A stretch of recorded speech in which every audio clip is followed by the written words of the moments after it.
Jæja, nú ætlum við að fara að byrja þetta hérna, þannig að gjörðu svo vel að fá okkur sæti. Heyrið í mér. Gjörðu svo vel, við erum að fara að byrja hérna, þannig að endilega komið inn í salinn og fá okkur sæti.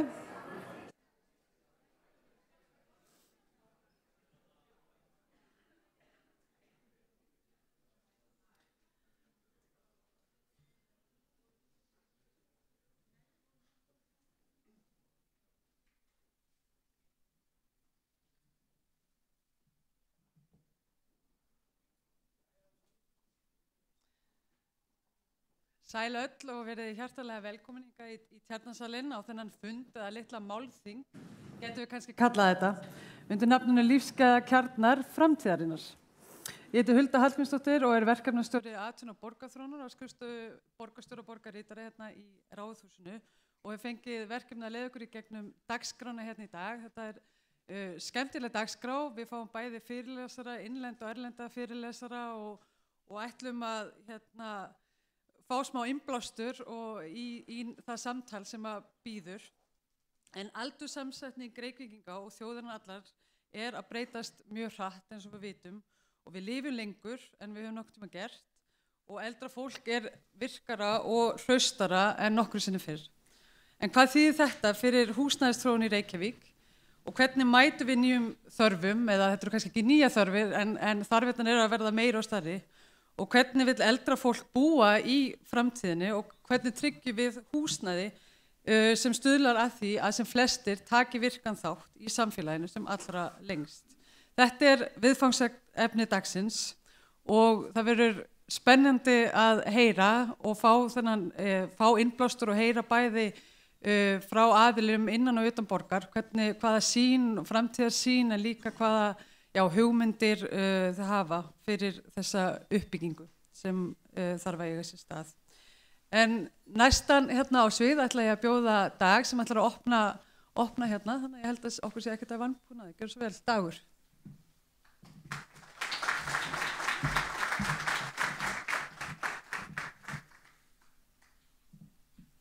Komið sæl, mjög gaman að vera með ykkur og fjalla í raun hluta húsnæðisáætlunar Reykjavíkurborgar og framtíðarsýnar uppbyggingu. Af hverju erum við að draga fram uppbyggingu í þágu og með eldra fólki? Það vegna þess að við sjáum að þessi hópur þarf að fjölga mjög hratt í honum.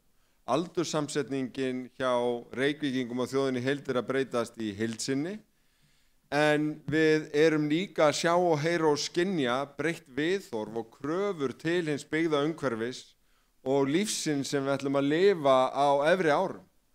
Og allt hefur þetta kannski svolítið dregist saman í hugtæki sem að okkur orðið þjált að nota, Landssamband eldri borgara og félag eldri borgara í Reykjavík hafa verið að taka þessa umræðu og lyftinni. Þetta eru lífsgæðakjarnarnir. Kjarni í merkingunni einhver grunnþjónusta sem við þurfum og viljum geta treyst á þegar árin færast yfir, en lífsgæði kannski þarna aðalatriðið. Það byggða umhverfi, það borgar umhverfi sem við viljum lifa og hrærast í. Hvernig það? Ef við aðeins horfum til síðustu ára, þá settum við að markmiði 2014 eftir samtöl og spár að við þyrftum að sjá 450 íbúðir fyrir eldra fólk fara af stað á næstu 5 árum til þess að mæta eftirspurninni sem við þóttum sjá, og þetta gekk eftir og við höfum lært býsna mikið á þessari leið. Þetta eru verkefni sem við þekkjum mörg úr kynningum á húsnæðismálum, var smá að koma inn. Við sjáum þetta í Sóltúni sem öryggisíbúður, við sjáum þetta í Mörkinni þar sem fyrir var hjúkrunarheimili en bættust við búseturéttaríbúðir á vegum Grundar sem á og rekur Mörkina. Og og þar í tengibyggingu í raun samfélagsaðstaða, heitir pottar og gufur og eiginlega svona spa sem hluti af lífsgæðum þess fólks sem býr þarna. Við sjáum þetta líka upp í Árskógum, þar sem félag eldri borgara hefur verið að byggja, réðist í að fórustu fyrir að byggja íbúðir nálægt þjónustumiðstöðinni í Árskógum og þar auðvitað hjúkrunarheimilisrekstur fyrir. Við sjáum þetta í Hraunbænum, þar sem var í raun frístandandi blokk en í grennd við þjónustumiðstöðina í Hraunbæ 102 eða 103 öllu heldur. Við sjáum þetta á Sléttuvegi þar sem hjúkrunarheimili en líka þjónustuíbúðir og nú verið að bæta við leiguíbúðum á reitnum. Þannig að þar komin í raun eitthvað sem við getum kallað vísi af lífsgæðakjarna með fjölbreyttum búsetuformum á bletti þar sem mikil þjónusta og matsala og alls konar félagslíf.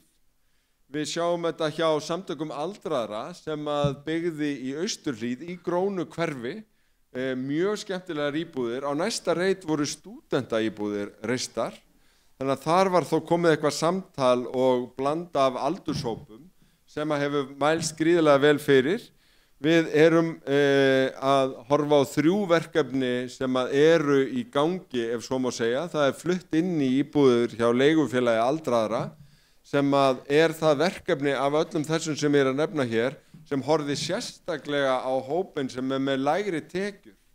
Og þannig verið að byggja með stoppframlögum, í raun og grundvelli laga almennar íbúðir.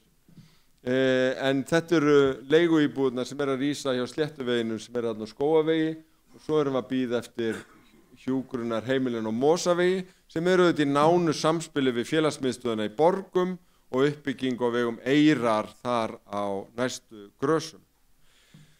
Þegar við horfðum til næstu 10 ára og vorum að gera húsnæðisáætlun fyrir þennan áratug, þá sáum við að við þyrftum að hugsa stærra þegar kæmi að sérhæfðu húsnæði fyrir eldra fólk.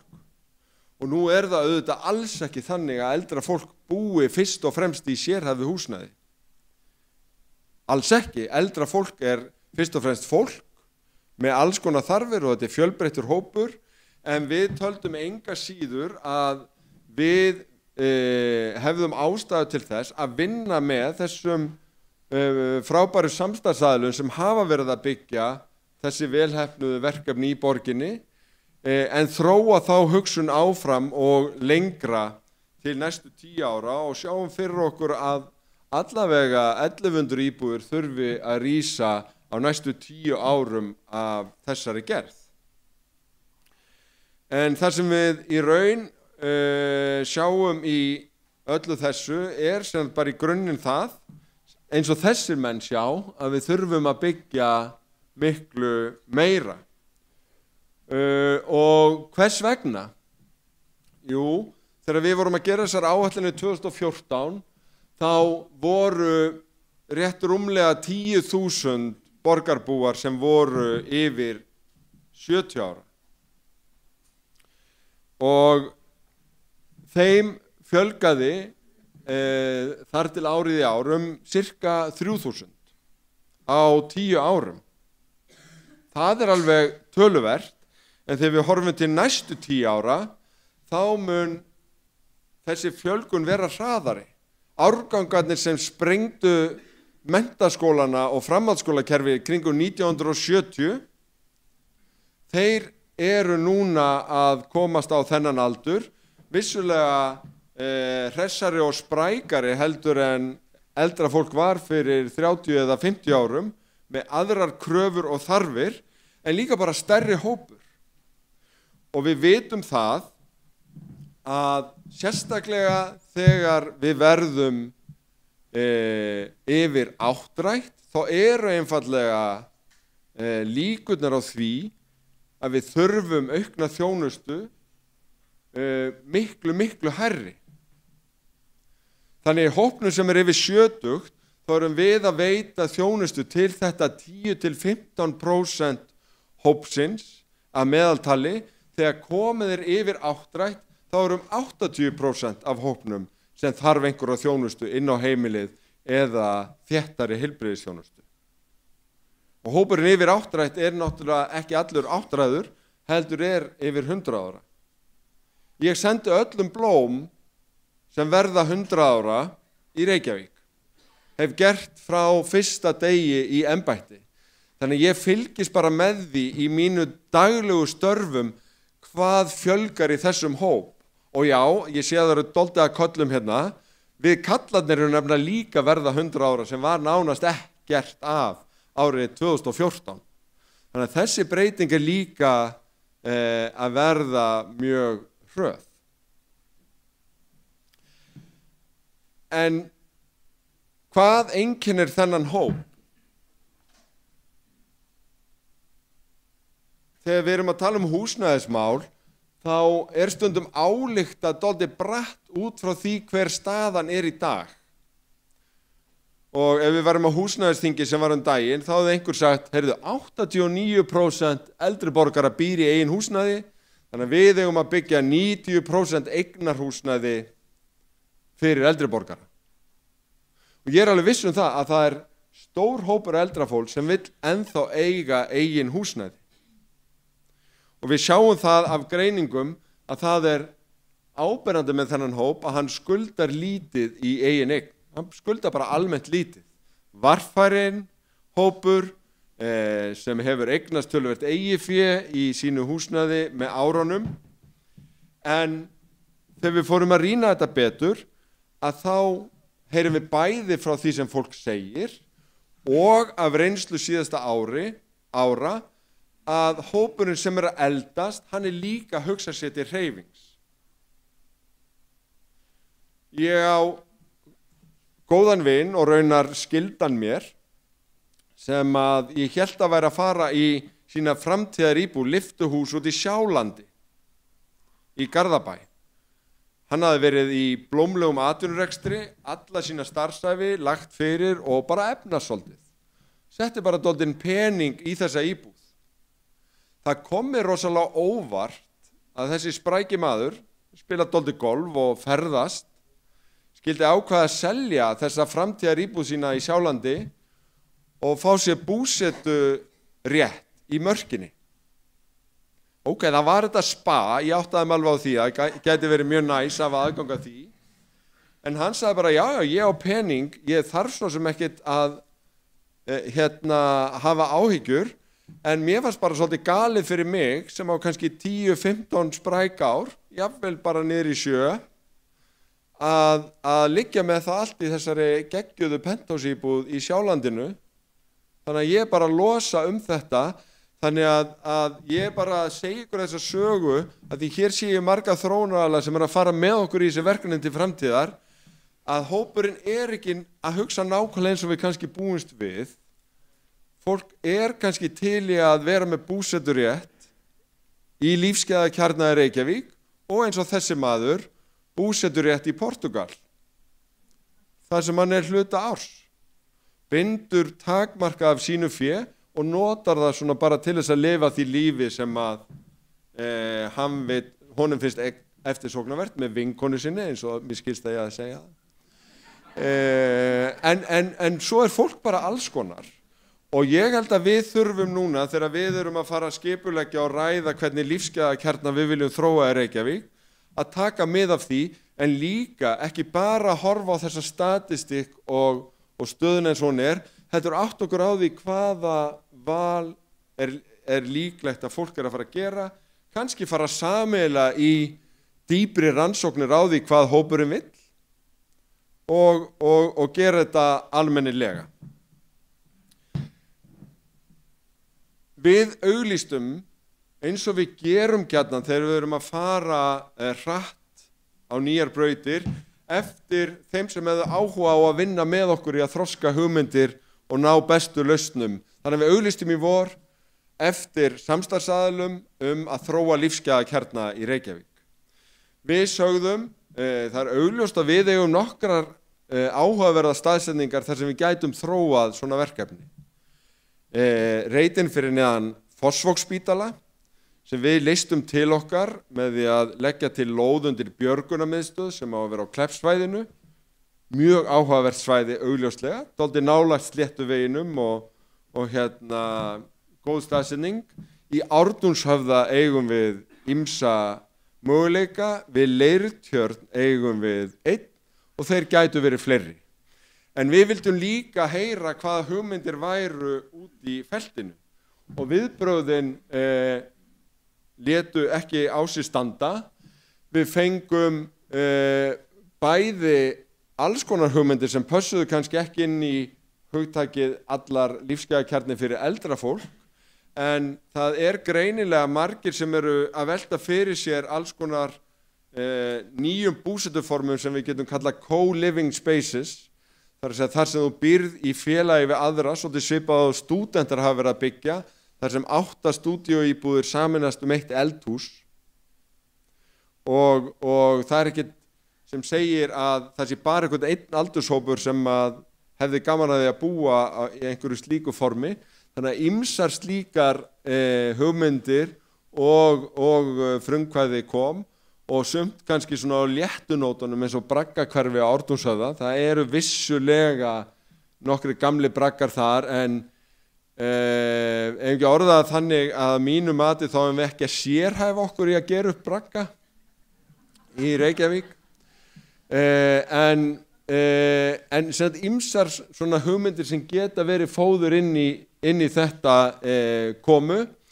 Líka ýmsir sem að melduðu sig sem áhugasama með sérþekkingu á þróun slíkra verkefna, sjálfseignarstofnanir eins og Sjómannadagsráð, Eyr, Búmenn, Vildarhús, Grund eða Soltún, sem eru auðvitað frábæri samstarfsaðilar inn í svona verkefni, en eru kannski með lítið af landi á sínum snærum, en vilja þó kannski þróa eigin lóðir þar sem þeir eru fyrir, byggja meira þar til að þétta þjónustuna. En svo beinir lóðahafar sem eru með lóðaleigusamninga lönd eða jafnvel eignarlóðir sem vilja gjarnan setja í þróun á einhverju sem við getum kallað lífsgæðakjarna. Og í borgarráði morgun ég með tillögu að ganga til samstarfs við þá lóðarhafa úr þessum hópi sem að skoruðu hæst. Því við byggum til matslíkan til þess að meta það hvar hægt væri yfir höfuð að vera með íbúður út frá aðalskipulagi og hvar það væri áhugavert miðað við ýmsa þætti sem skipta máli.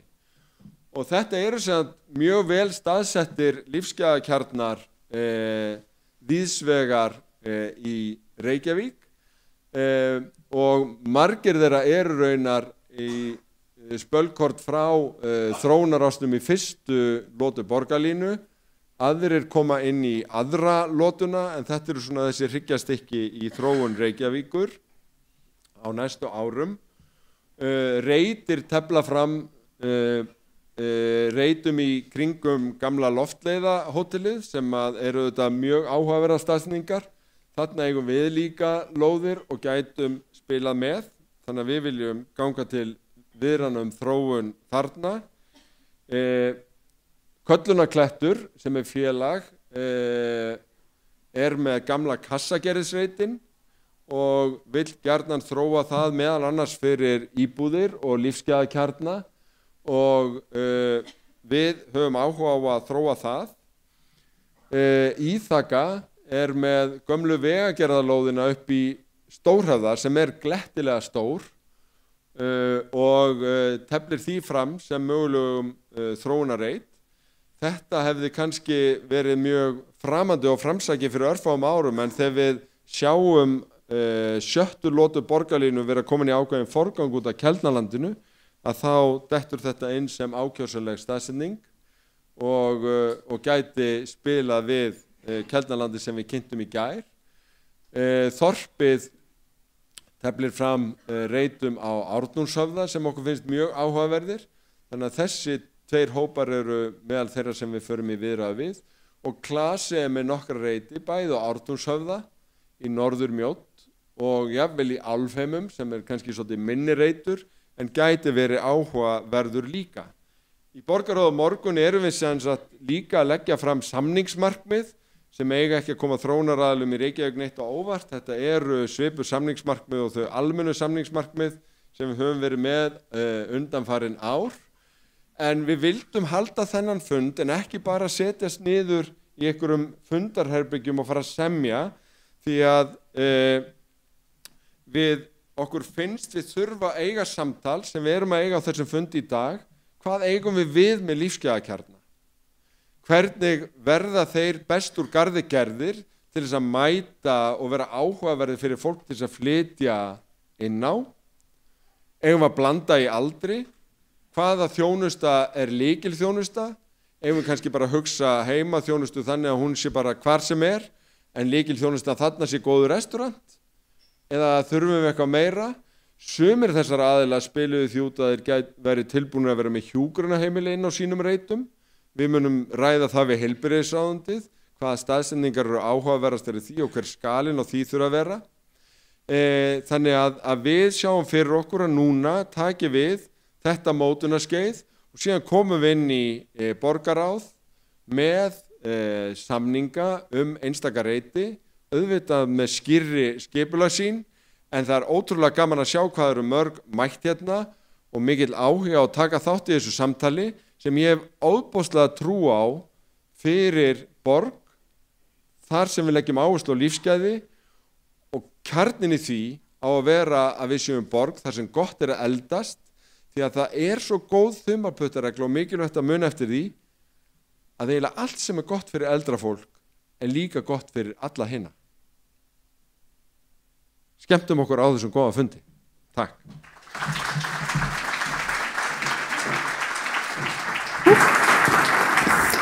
Takk fyrir þetta, Dagur.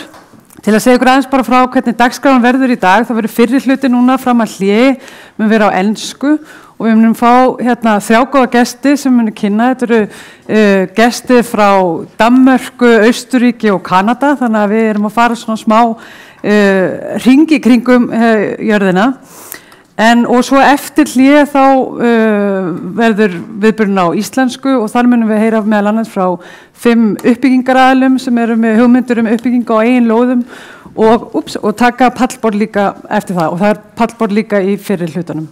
En núna er komið að því að skipta yfir í ensku, og now it's time to switch to English so our guests will also understand what's going on. It's a great honor to introduce the next speaker on stage.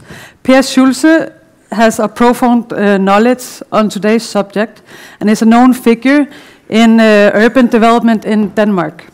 He has a long and solid experience with working on concepts for senior homes and housing for elderly in Denmark.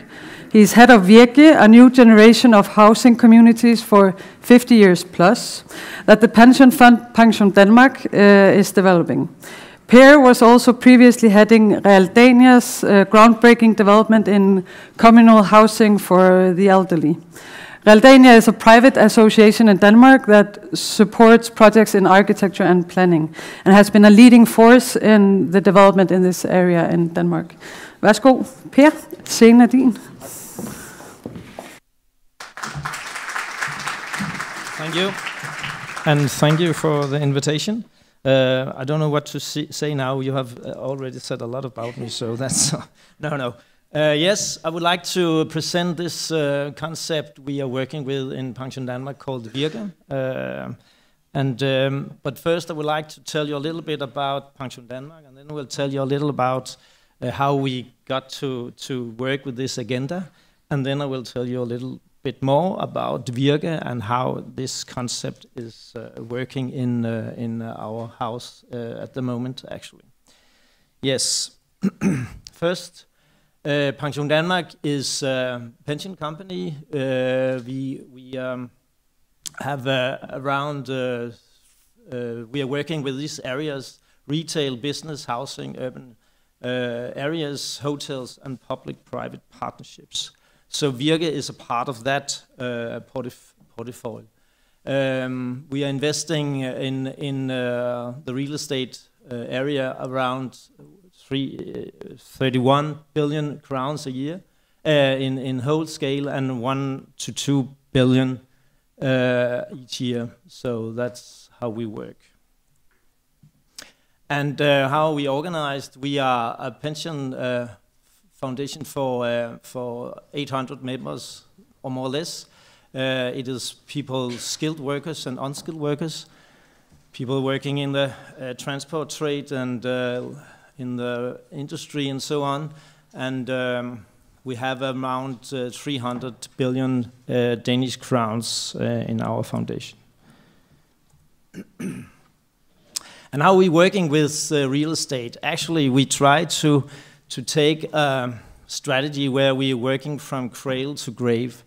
That means that we try to make places for people to live, for each state in their life, older and younger people and so on. And we also have an approach to look into our homes and the way where people live. So it's not just the home we are looking at, we are also looking at the lifestyles, the community they're placed into, and the neighborhoods and so on. So everybody has a 24-hour daylight. That's very important for us.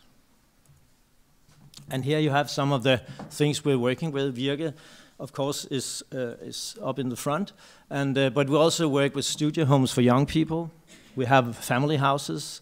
And we have residential care facilities too.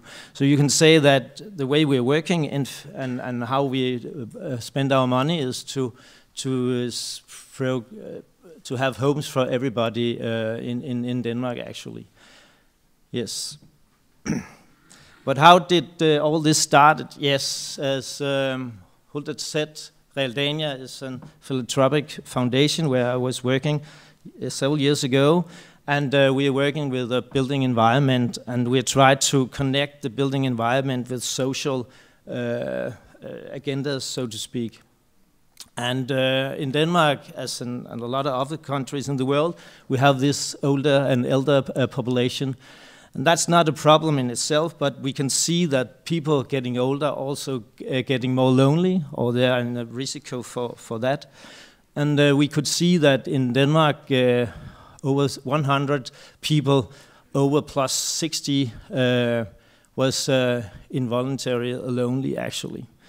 We could also see that people, I will come back to that, but we could also see that people living in co-housing or community housing was having a very large quality of life, 93% actually.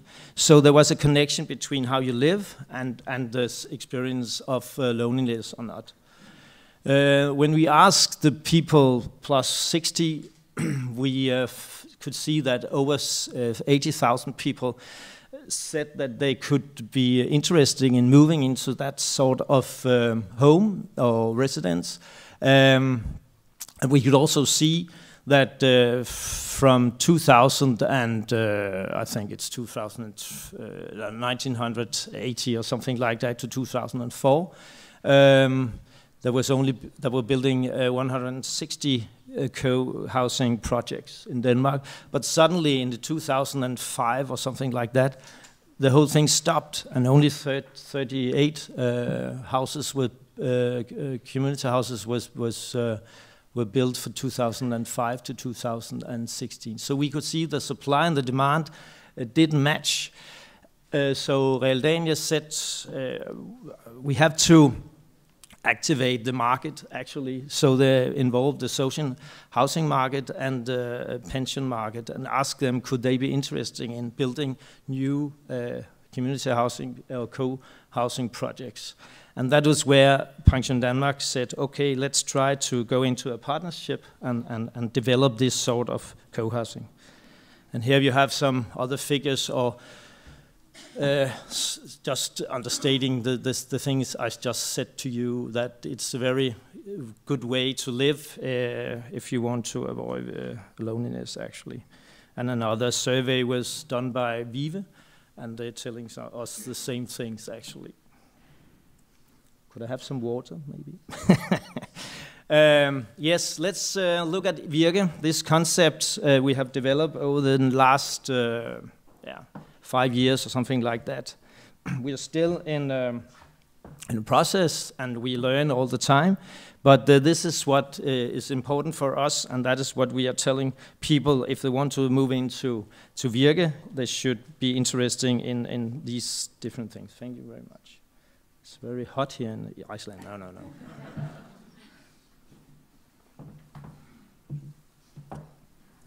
What is a Virke? Yes, to have a Virke is you live in a house where you burn for something, you have an interesting something, you like to do something together with other people, you use your head and your hand, and we are programming so that is possible, but I will show you later. And it's very important that it's an everyday together community, because it's an everyday community situation that is important for the people.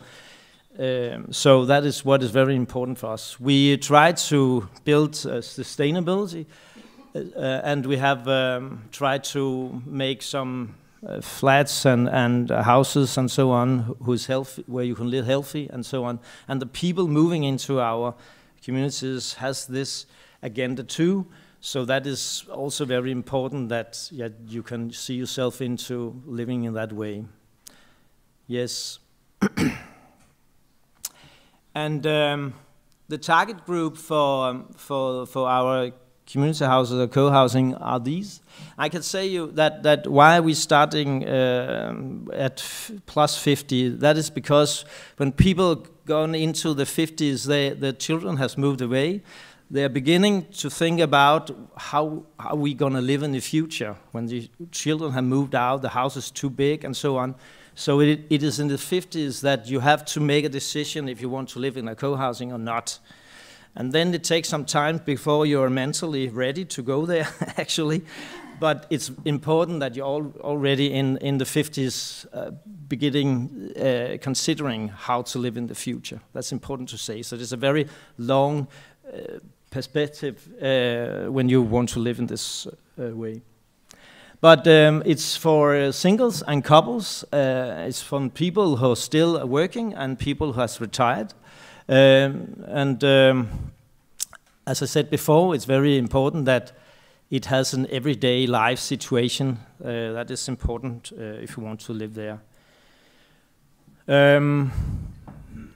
We have a lot of common areas of rooms for where people can meet and be together. I will come back to that. But you can eat together, you can have events together, you can play cards together, and so on. But we are only making the rooms. There's themselves have to do the content. And then it's very important that we have these common rooms, but it's very important that you have your own private base or home where you can be yourself. If you want to be a good member of the community, you have to be private too. So we build very nice and fine private homes, and then we have these common areas where people can go out and meet their neighbors and so on. I will show you later. And then I have already explained that health and natural construction is very important for us, so people live in a healthy environment. And then when we are built, that's a high agenda in Denmark that will leave as low a carbon footprint in our building as possible.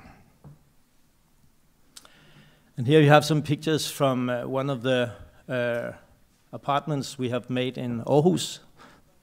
And I won't say so much about this, but what is important is that you have these functional, good, designed homes where people have their privacy before going out to the common areas.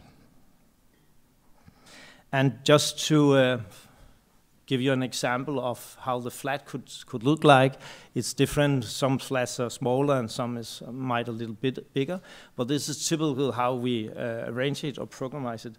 You have a kitchen and a living room, and you have 1 or 2 rooms and a bathroom. And then you can move out of your apartment and go to the common areas around in the building. And they are, as if it's possible, we put them nearby the flats, and so there is a connection between the common areas and where you live privately. We have different apartment situations, house form. We have small rooms, apartments, 2 rooms down to actually 45 square meters. And they are very popular because in Denmark it's expensive to live in a house or in an apartment. So when you have a small apartment, you also have a smaller rent, so to speak, but you have access to these common areas, so that compensates for the small flats. And then we have, as you can see, flats in different sizes, and that is the program we are working with. But what is interesting is that Denmark, a lot of people are prepared now to downsize, to go into smaller apartments, if they have access to common areas, actually. And here you have some pictures from the program. As I told you before, we create the framework and the residents create the contents. So they are involved in how they should use the common areas. We do not interfere in that, actually. But this is a typical program for Virke. You have these workshops where people can make things with their hands and meet their neighbors. We have taken all the laundry out of the laundry machines out of the apartments and put them into a common place. So that is where you also can meet your neighbor. And that is also sustainable, not to have each one have his own machine. And then we have this common indoor room, who is the heart of the community, actually. And in the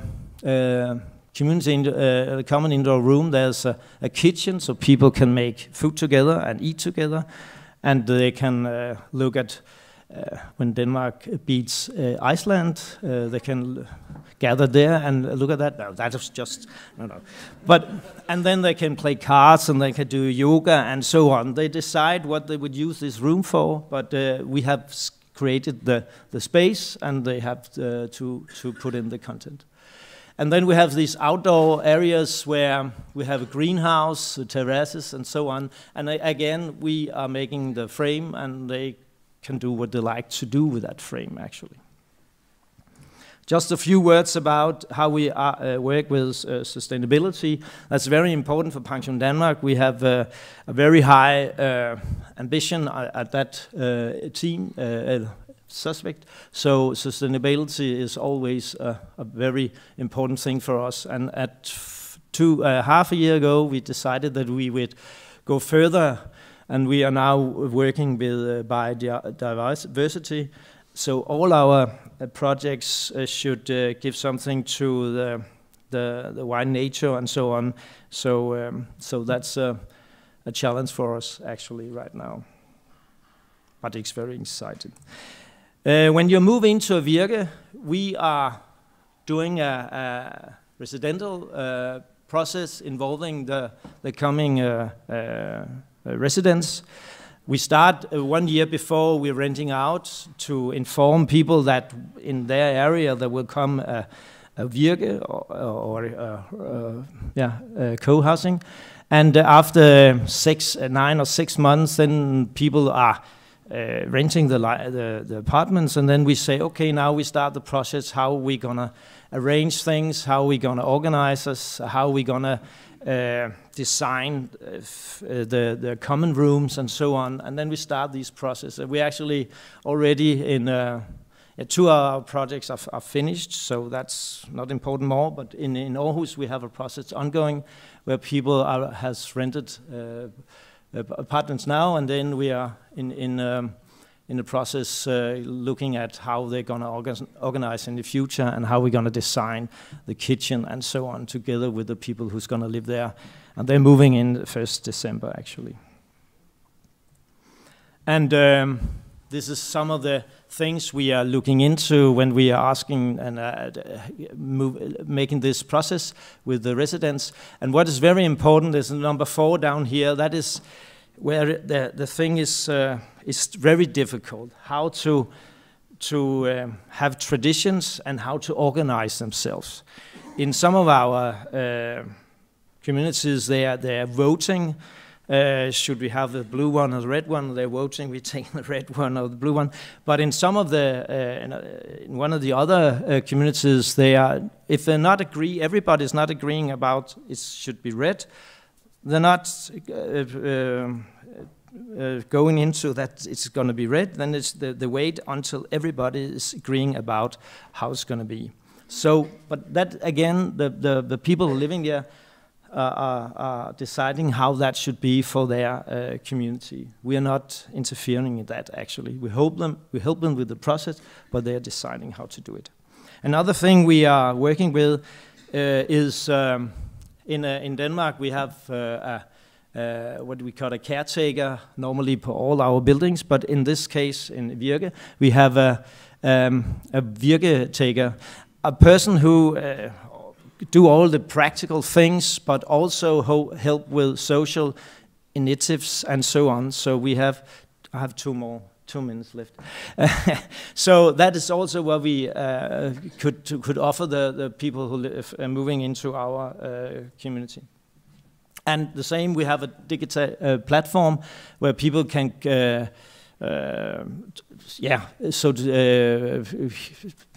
communicate with each other, and we can communicate with the residents and so on. And that is, Now just at the end, I'll show you some pictures from the 3 Virke concept projects we have worked with. Now we are processing of number 4. So, but this is the 3. This is from Køge, south of Copenhagen, and it has been in process for 3 years actually. And here you can see how we have designed the infrastructure in the house. We have apartments all around, but we have all the common rooms placed strategic places in the house. So when you move around in the building, you will always come by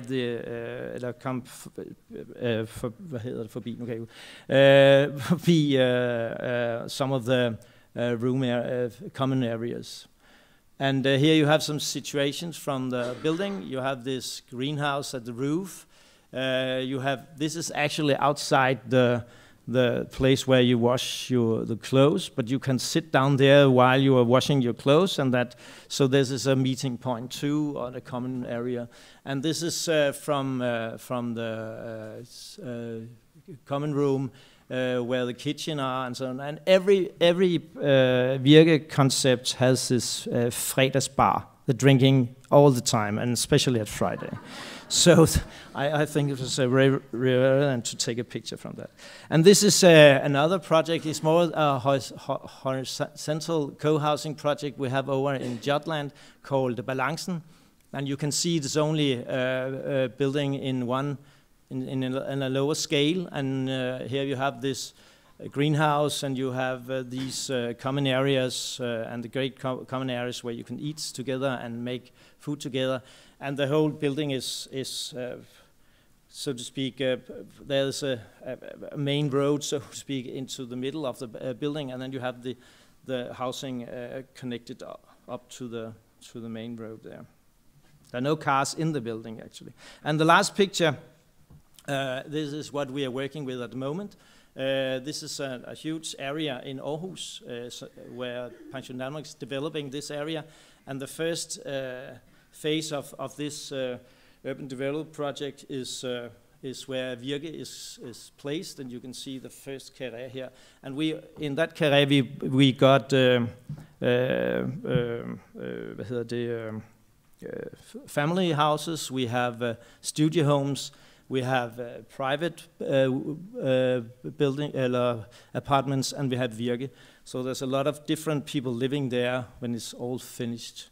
And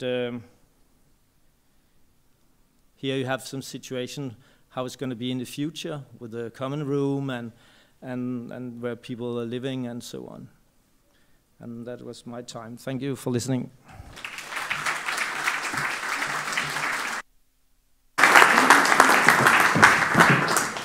Tusind tak, Per. Thank you so much for this. I think it was super inspiring to see how our pension fund is going so actively into this agenda and also with such high ambitions. I at least think I would like to live in a virke home in the future. But next on stage, I want to welcome Maria Wieselkau, former deputy mayor of the city of Vienna and now CEO of her own urban consulting firm. Maria is an experienced and inspiring urban leader devoted to open, inclusive and green cities, and she will tell us more about Vienna's social housing model. Maria has just been a part of the international planning competition for Kaldur, and I just wanted to let you know that here, after the meeting, I would recommend you to take a look at the proposals for the competition that was just announced yesterday. But welcome, Maria.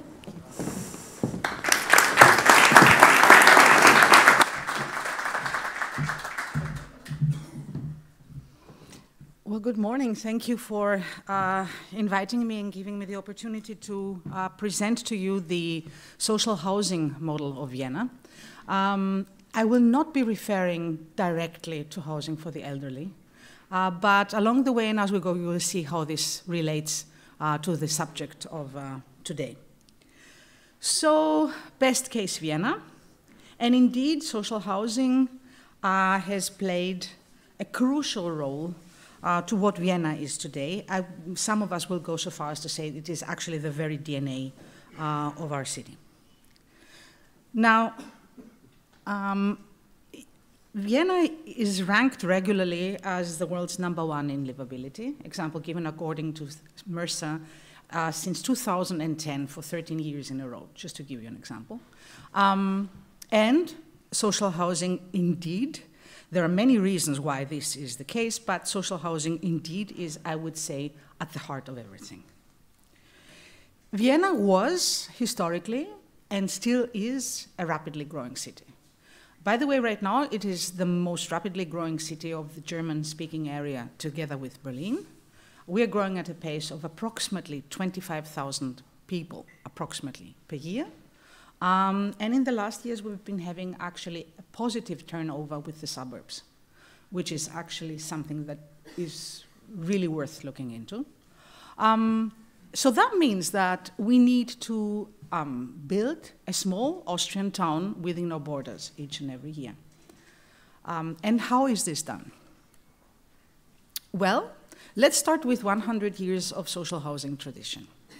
So it was in the early 20s of the 20th century that the mayor, actually Vienna's very first mayor at this point, decided that they would like to embark in the world's unprecedented, most ambitious social housing program. And it is unprecedented until today in terms of figures. You will see this in a minute.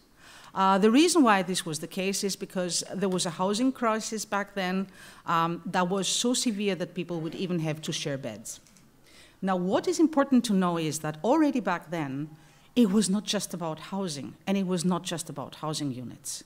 It was about projects where people would actually embark in something that you could compare to co-living today. So these houses had vast green inner yards. They had shared kitchens, because they had very small kitchens in the units. They had libraries, they had kindergartens, they had open universities. They had anything, literally anything you can imagine that people need for everyday life. And they even had swimming pools in the yards that were turned out in the 60s to make room for cars, by the way, and are returning today. So this is a very typical example of what it used to be. And here's another one of what it was, the legendary Karl Marx, Hof which is, by the way, the largest municipal housing development worldwide. And, by the way, an open museum in a way, so worth visiting. Now, as you can see, this results in 62% of the Viennese already living in municipal housing or subsidized social housing units, having thus to pay highly affordable rents. The city keeps investing more than half a billion euros per year in subsidies. And there's a very active land policy that goes with it. And here's the statistics. So you can see that there are actually 230,000 municipal housing units. There is another at least 30,000 subsidized housing units. And you can also see that there are rented flats as well that are not subject to subsidies, but they're not free market entirely. So there's a regulation on rents. And that results in practically almost no ownership. One of the lowest ownerships, so proprietor inhabited housing that you can have in a city this size, not only in Europe, but worldwide. So of all Viennese that typically will live in rented flats, again, more than 60% live in social housing units. And this also means that we have a very even socioeconomic distribution throughout the entire area of the city. No time to explain the clusters, but what you can actually see, if you take a look at it, is that there's practically no areas where only people with a weak socioeconomic background are living, and practically also no areas where people who are very high up are living. So you will always find a good mix. And by the way, the pink clusters are the ones with migration background and a very weak socioeconomic background. And what is also special is that they are not at the outskirts of the city. They are very centrally well located where resources are. Now, the city has devoted itself to adding approximately 7,000 subsidized units each and every year. That is at the heart of our housing policy. And you can see how this is done. This is a typical new urban quarter. You would never know which of the buildings are social housing and which of the buildings are free market housing, and I won't show you. And it's really the case, and one of the reasons why you would never know is because these are being created more or less by the same developers. So social housing developers do also, of course, free market housing, and you can have thus a mix not only at quarter level, but even at building level. So, at the heart of everything is a three-pillar model that I would like to share with you. First of all, and very important, the land needs to be affordable. So it's pillar number one, low-cost land. Pillar number two, subsidizing construction. So this is a per square meter subsidy that goes to the social housing developer. And third, individual grants for tenants who still cannot afford. This said, let's take a look at the financing model. So 1% of the tax on income of employees is collected. This is a very simplistic way, okay, to explain it, but again, for the sake of time. So 1% is collected by the national state and is redistributed to the federal states. Austria is a federation, so Vienna is a city and a state. And up to approximately 15 years ago, 13 years ago, federal states were not allowed to spend it on anything else than subsidized housing. In the meantime, they are allowed to spend it on other fields, let's say, on other things.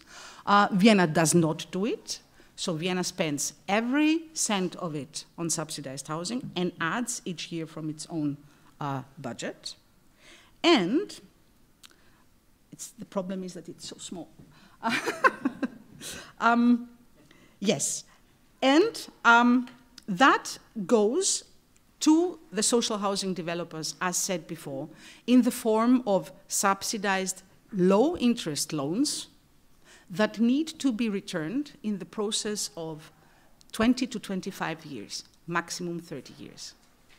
Which then means that this way we have a revolving fund, because money goes out, new money comes in from tax, from the budget, but also from the loans that are being returned. This is actually at the heart of making it such a robust business case. And again, if somebody cannot afford, they will have an individual grant. And now comes the wow, let's put it this way. Because land prices had been rising lately, the city back in 2019 decided to introduce a new piece of legislation that is a new land use category, which is called subsidized housing. And that means that as soon as a development exceeds 150 units, 2/3 need to be subsidized housing. So it applies mandatorily to all larger developments. Now, this is really radical. And this is why I'm telling everybody and everywhere where I am, you need not do it in this radicality. You can do it with 50%, you can do it with 1/3. I think the lesson, the takeaway here is that as soon as you have larger developments, it makes sense to have partially a land use category that again makes a certain amount of subsidized housing mandatory. Now this, of course, results in a social mix, including free market housing at quota level. It means that you will have condominiums within buildings, and also rented units within buildings. You will have mixed uses. This is also mandatory at ground floor level, example given, shops, etc. And there's an indirect land value capture, because if developers wish to do less subsidized housing, they may negotiate with the city, an example given, pay for a school that is also needed in the area. So if they do things for the common good, they need not go that far. So this is actually how it works. When it comes again to land, the land is historically owned by the city itself, but there are vast land reserves that have been purchased by social housing developers, and there are former brownfields that are being converted, and this is just to give you an idea of how central these areas are, and that it is also, it's not about single buildings most of the time, it's about developing new areas that I think is also very important of thinking in terms of, again, quota categories. Now, moving on, because I'm running out of time, I said before that the city invests more than half a billion euro every year. And as you can see, about 100 million goes to individual subsidies. And what I think is most important is that it is targeting middle class.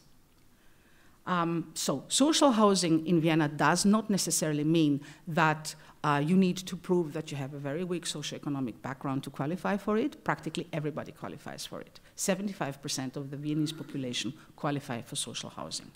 And the way it works is that you have an entry fee.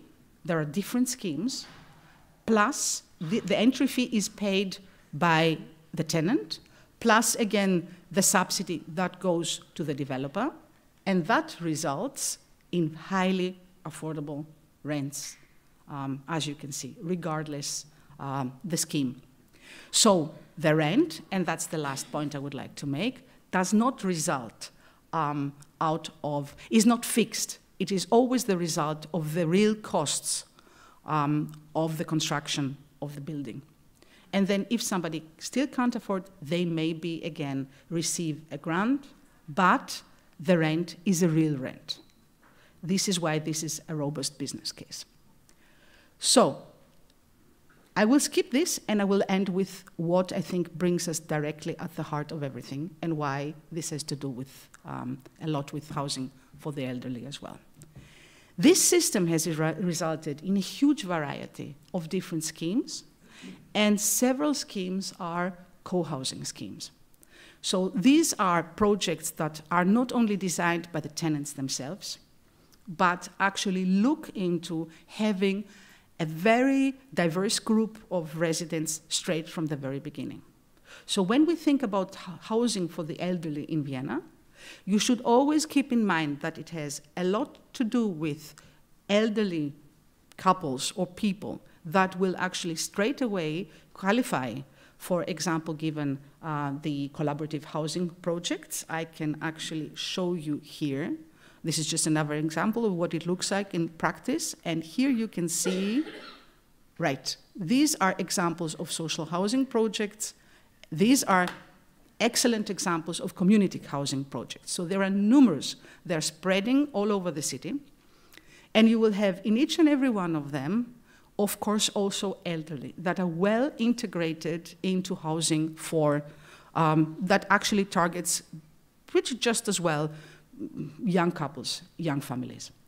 And I think that this is very important to keep in mind, because what happened in the past was that you would have new urban quarters and you would have young families moving in all together at the same time, resulting in areas that everybody grew old at the same time.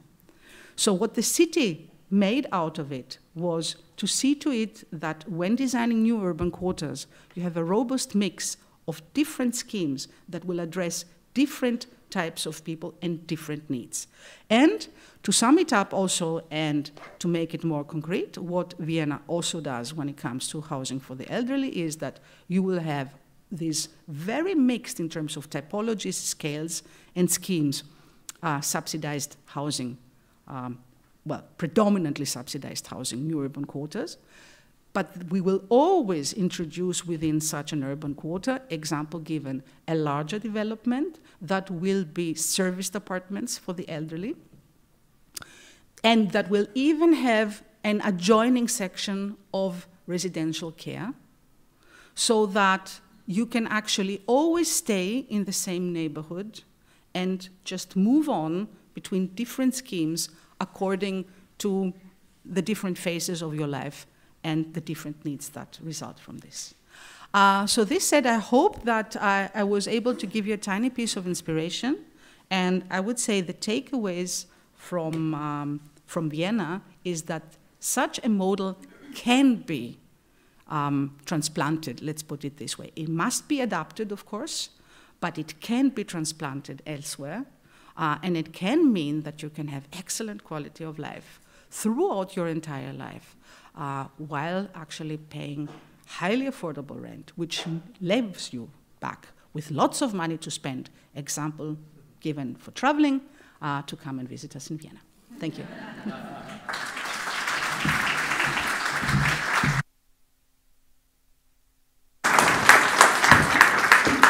Thank you so much, Maria. It was really inspiring, and the Vienna model is really impressive, and I think we have a lot to learn from it. Next up, I want to present a person that was of great inspiration for me. The first time I met him exactly 14 years ago when I was working at the Danish Architecture Center. He was then Vancouver, Canada's chief planner, and was invited to Copenhagen to tell about the waterfront development in Vancouver, something that Copenhagen at that time really needed to learn more about. And since then, a lot of things have happened at the waterfront in Copenhagen. But he is an internationally respected thought leader on cities and practitioner in advanced urbanism, city planning, urban design, and transportation. And today, we really look forward to hear your take on today's subject, Brett. So here you go.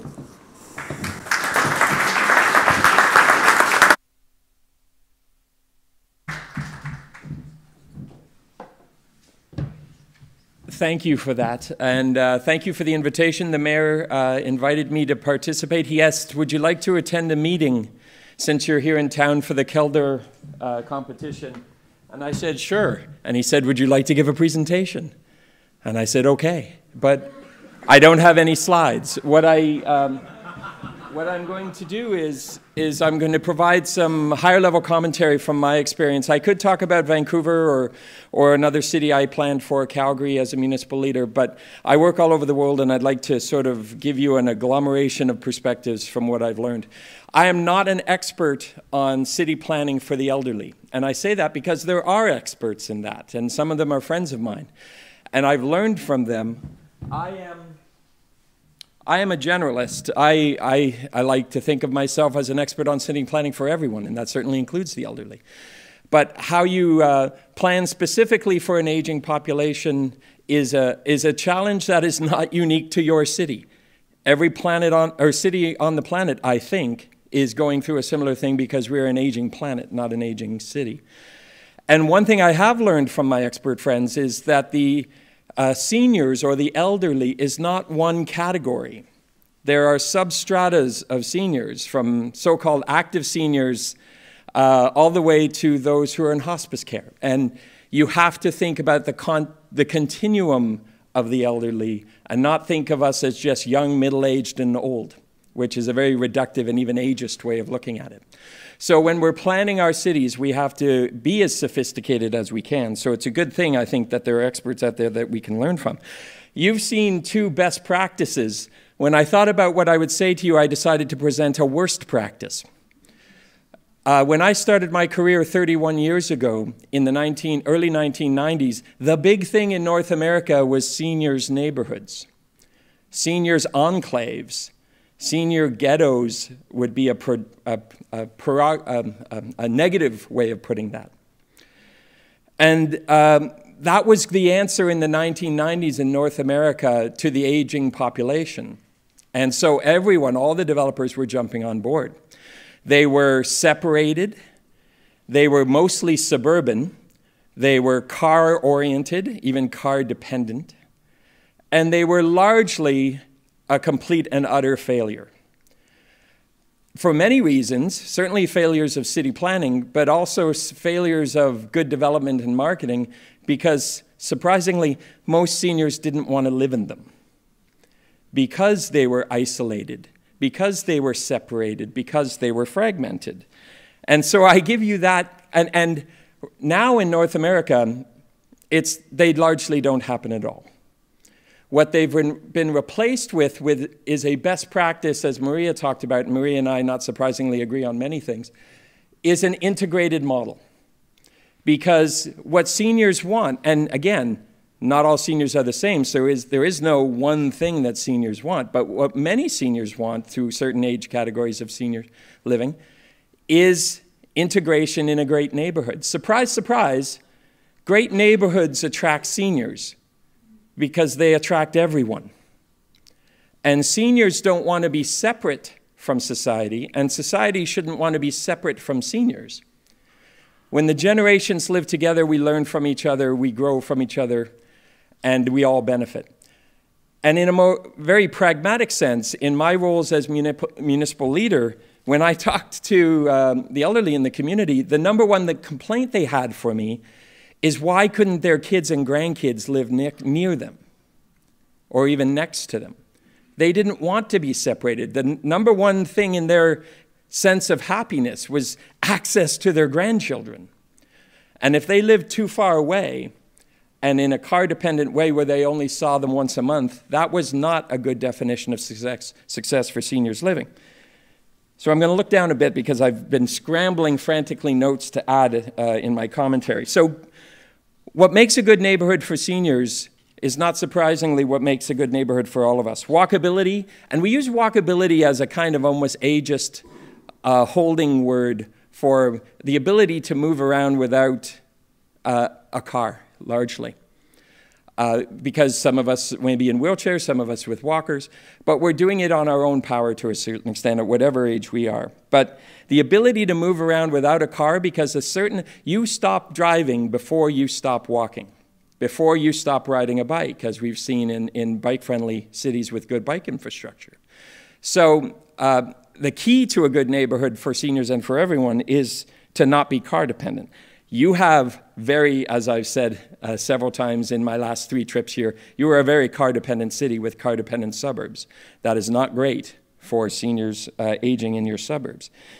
Public life and public spaces. Seniors, like all of us, like to be around other people. Access to nature. Seniors, like all of us, like to be able to get to nature within our city and outside our city relatively easily. Social participation is critically important with rates of loneliness and depression well documented in our seniors' communities. Access to good public transit. Seniors are high transit riders. And that's largely because at a certain age they age out of driving, but not just because of that.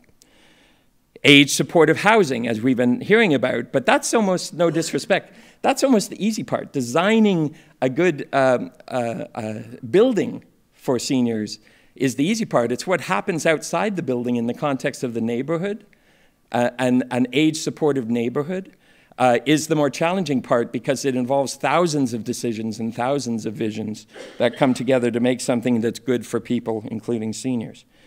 But I was appreciating seeing the verticality of some of your concepts, because what we've learned is seniors don't like stairs. And so you either get flat, sprawling seniors communities, as we saw in North America that were a failure, but now increasingly vertical, because elevators are very senior friendly and can expand your accessibility significantly in your neighborhood. So density is a good thing for seniors because it not only provides that lift, but it also provides the critical mass that puts everything in close proximity. And that is that's the basis of the models like complete cities, the 15-minute city like in Paris, the 20-minute city like in Melbourne, Australia. That's all based on proximity, and it works for everyone. Complete cities, multimodal cities, 15-minute cities. Public amenities that work for everyone. I used to think that the amenities for seniors was different than the amenities for families, the amenities for young people. And to a certain extent, that's true, until I started asking seniors what kind of amenities they wanted in their neighborhoods. And one of the most common amenities they stated was playgrounds, which seems counterintuitive because I don't think they're going to swing on the jungle gym. They want a place to take their grandkids when their grandkids come and visit, and the grandkids want to play in the playground. So again, multi-generational infrastructure, multi-generational amenity, multi-generational neighborhoods. So my key, I don't know how long I've been going. I have a hard time keeping track of things when I'm speaking. So I will summarize with some key thoughts, some of which are certainly synergistic with what Maria said. Integration, not separation. What does that say? 2 minutes? Thank you. Seniors. I have old eyes, as my ophthalmologist tells me. Integration, not separation. Not enclaves. They fail. I was nervous when I heard the word cluster, but I'm not against the concept of cluster, because to me a cluster is an assembly of synergistic buildings within a neighborhood. But if what they are is a cluster of buildings separate from everything else, that will fail. Learn from our mistakes. One of my main messages for all my European clients is watch what America did and do the opposite. Cars, for one. So don't make clusters in a too big, too enclosed, too separated. Make them permeable. Make them integrated. And then they're almost invisible. It's a great neighborhood for seniors, but everyone just thinks it's a great neighborhood. Because there is something subtly dystopian about the concept of saying, that's the neighborhood over there where old people live. I would advise you to stay away from that extreme. I'm not suggesting that's what's being suggested, but that is the extreme of where this can go. Generations make good neighborhoods for all. And choice is the key. Because seniors are all different, don't plan a one-size-fits-all approach for seniors living.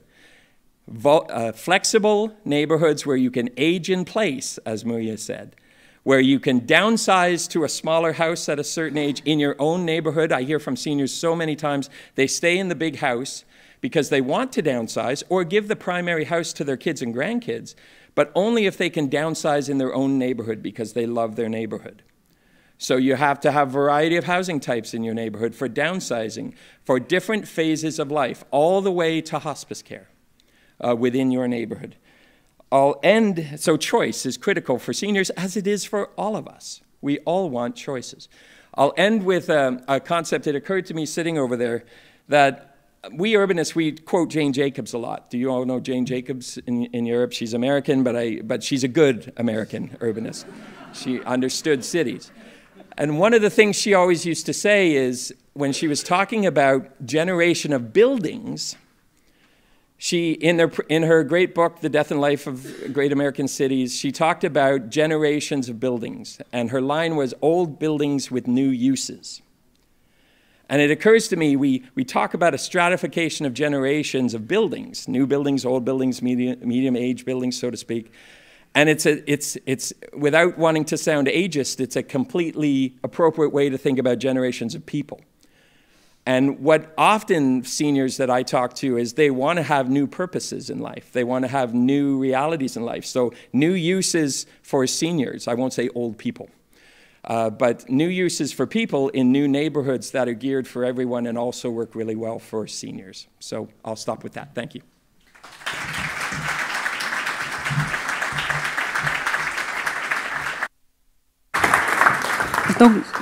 Don't go too far. Because, okay. Thank you so much, Brent. Inspiring as always. I would like to invite all the people that have talked here before to come up on stage. The discussion now will be led by Þórhildur Egilsdóttir. She's head of department at the Office of Aging Affairs, I think we could call it, at the City of Reykjavík. So welcome, Þórhildur. And yeah, I've already presented the panelists, so looking forward to the discussions. You will take the time for us? Yes. The 15 minutes? We have 15 minutes for the discussion. And maybe saying at the last 5 minutes, we will open up for some questions from you. And so I will stand up at some point. And then, so please write down your questions if you have any. Yes, thank you and welcome to this session. It has been a great pleasure to listen to you.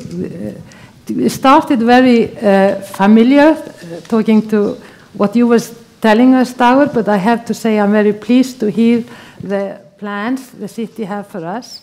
And then Per came straight to the point. What we want to discuss here today is the quality of life complexes. That's the Icelandic word for it. And then Maria came with the great Vienna model of social housing, which is just adorable. And then you started to talk about intergenerational, that was the big word. And then Brent came, and suddenly things started to be quite messy, because we don't have one solution. We have a lot of different people, a lot of different needs. But I would like to ask you, because I know you are from Greece, yes, Kalimera. And I was thinking about just the quality of life. How would you like to spend your when you become a senior? How is your life going to be, if you could just tell us your thoughts about it? Okay, well, really relating from the Greek experience, Greek is the contrary to Austria. So in Greece you have approximately 80% owner-occupied flats. So thinking of my mother right now, she lives alone in 130 square meter owned flat, and is one of the loneliest people on earth. In a building with other women her age, who all live in flats this size, one of them alone in every one of these flats. The building has altogether approximately 10 units. This is the way I don't want to grow old. And I do understand that it is the dearest wish of people to grow old where they have been living all the time, and to be near their children and to be near their neighborhood. but there are different ways to transform this wish into something that is more productive and makes them happy. So what I would like to do would be to move now, sometime soon, I'm 55, in one of these co-housing projects, pretty much like the ones you have showed us. You're welcome. Thank you. If I could afford. But in Vienna it's cheaper, you know. So anyway, I would love to be part of in one of these communities.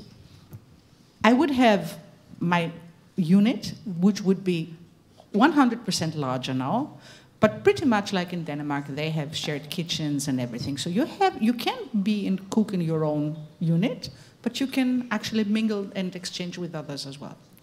And as soon as I grow older and I don't need that much space, I can switch within the same house. And I think that this is the kind of perspectives that we will all need. And if in some case I need care, then I would love to stay in the same neighborhood. And I would just love to move on 2 buildings further and be in, well, actually a house for the elderly with integrated care or serviced apartments according to the needs. And this is the way, I think, the way forward. But crucial is, would I be able to afford this? And the answer is, with a robust social housing system that integrates all this, yes, clearly. Yes, thank you. Thank you. That's one of the key things in the development of city for seniors too, is to have it affordable. It's the main key things. But as we were talking about the co-housing in Denmark, I'm wondering, Per, if your culture of hygge and just have a buyer and a beer and just to relax, and is it something in the Danish culture that we would have to adapt if we would start with this co-housing in Iceland, for instance? Oh, I don't know. I just want to add that Icelanders are adapting to beer very fast. Okay, then you have a beer. I don't know, but I think there has been as I spoke about, a lot of talking about this loneliness problem in Denmark. We have a huge group of eldra who feels lonely as your mother, and we have a huge group of younger people who has the same feeling. And that is actually, people are dying of loneliness, so we have to do something about it. This is one answer. It's not the whole answer, but it's one of the answers to people live together and can help each other. We know from the studies and the surveys we have done that people living in co-housing are helping each other. So they don't need the same way of help from the municipality as people living alone in their own apartments, because the neighbor will help them go to the grocery, help them with other things and so on.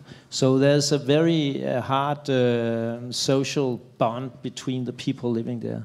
And then I would just like to add that the way we have the way we have doing it now is to see people plus 50 are living together, but we know that some people want to live in a mixed generation house, but I say that this is two religion. You have people who just want to live with plus 50 because they don't want to listen to the children screaming and running around and the teenagers playing high music and so on. And other people say, I would love to hear the children running around and the music high. So now we have started there, and I hope then in 2, 3, 4, 5 years we will make this generation house.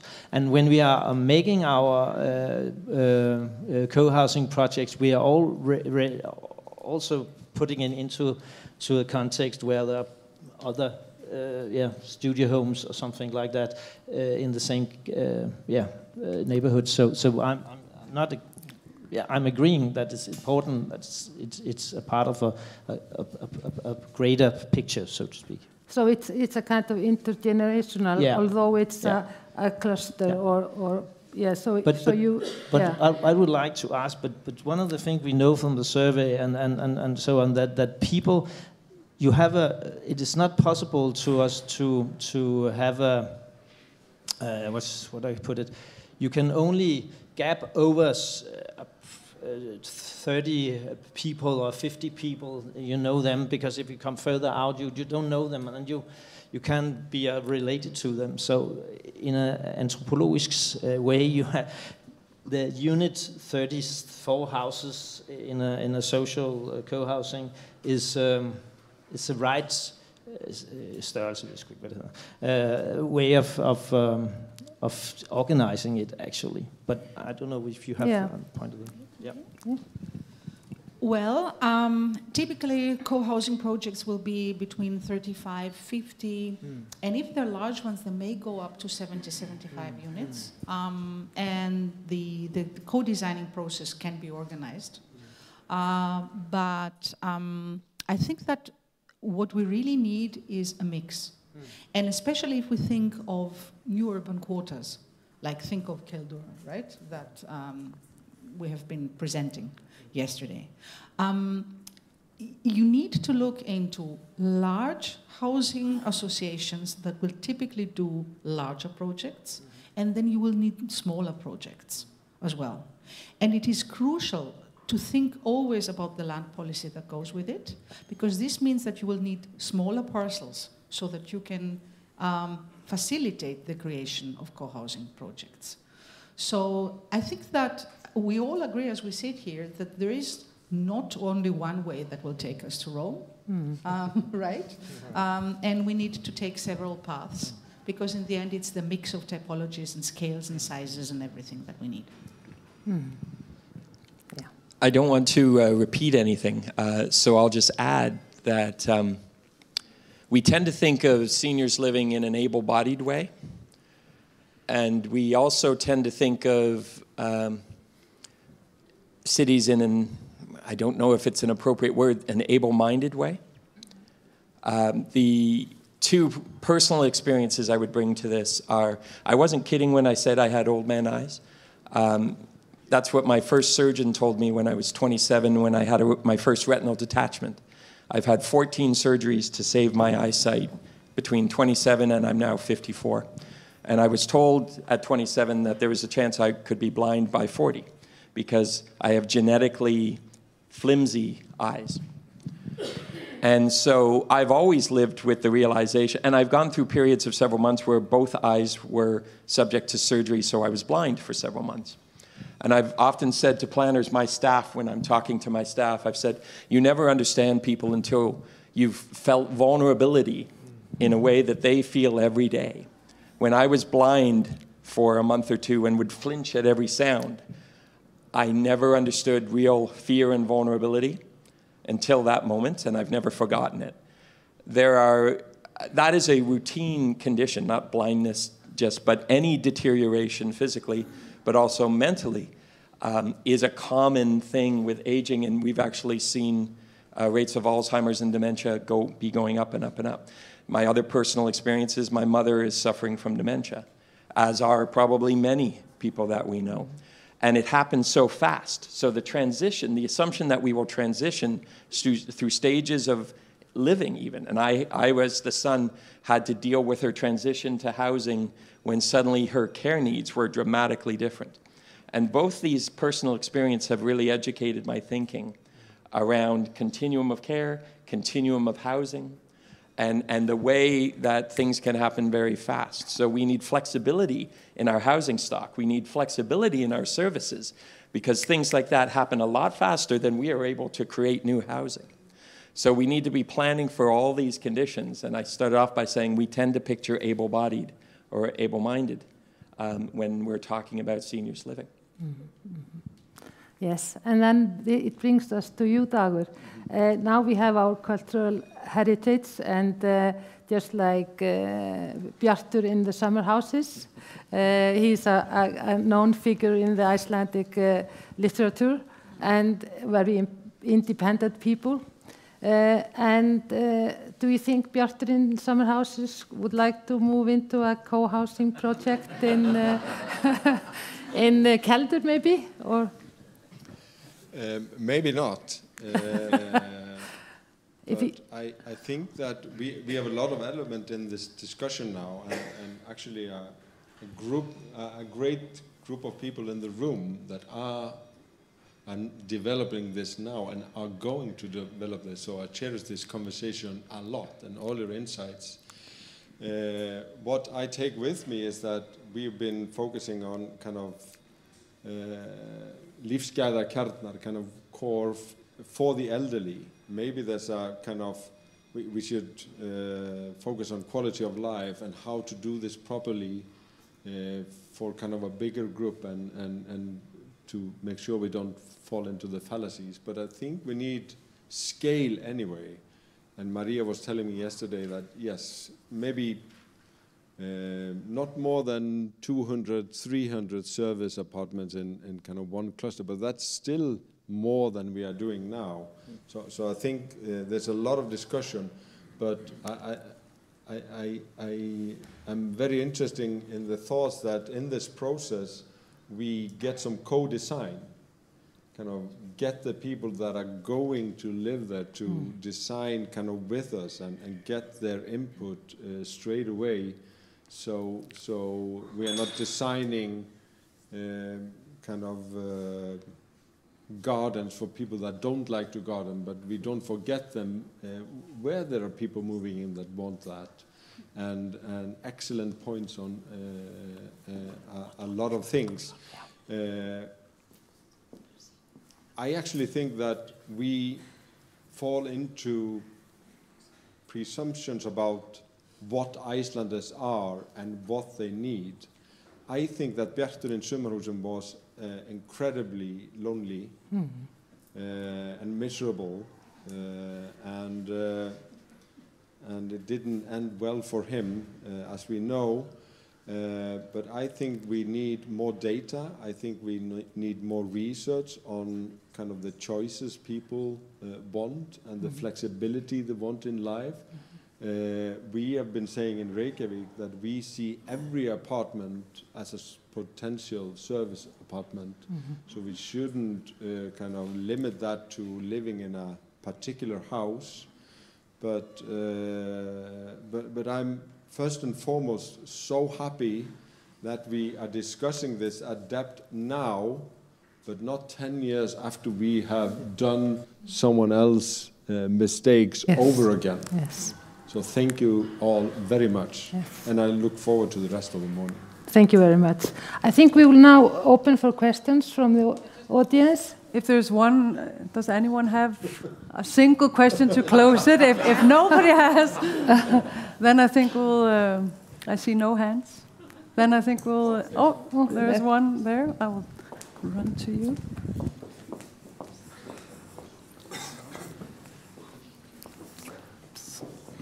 Sorry. I'd like to say, first of all, I'm a service user, as my colour probably tells you. And the idea that all people all want to be sitting in some cellar somewhere crocheting or, you know, having stories read to them is absurd for a start. And so I'm really pleased to hear Mr. Toderian saying that actually we need communal living. But living in Iceland, the general feeling is that you have to own your own property. And so I think we're somewhere around 75, 76% of ownership of property in Iceland, certainly. And the rent is extortionate. And so what happens is there doesn't seem to be any kind of roof on the rental costs of living here. So a lot of people who are older, who are on their state pension and don't have a private pension of any kind, they really are using so much of their income to pay for really inadequate housing quite often because the supply and demand is so skew-if. So I wanted to know, especially from, I don't know how to say your name, Vasilakau, that'll do. How do you move from the feeling of everybody having to own their own to a communal kind of social housing without the stigma that goes with that, which unfortunately applies here in Iceland. I'm curious to how you do that. Okay. Now, thank you so much for this question. It gives me an opportunity to make architects in the room good friends. I really think that at the heart of everything is a matter of beauty and design. So the thing is that in many cases when we talk about social housing or housing for the elderly, what rises up in the back of our minds is something that is really ugly and miserable and very ill-designed. And when we think about, I need to own my own home, it's not only a matter of let's say, safety and status, it's also a matter of having things designed the way you love them.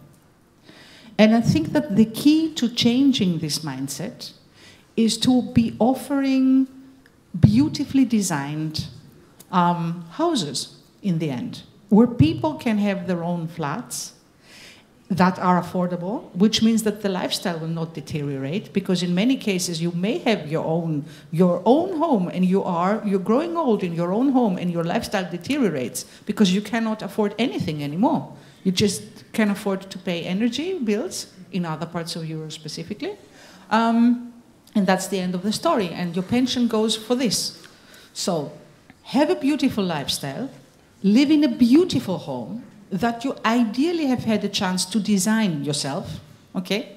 And you don't need to own it, and it's highly affordable. And then we can revisit this discussion.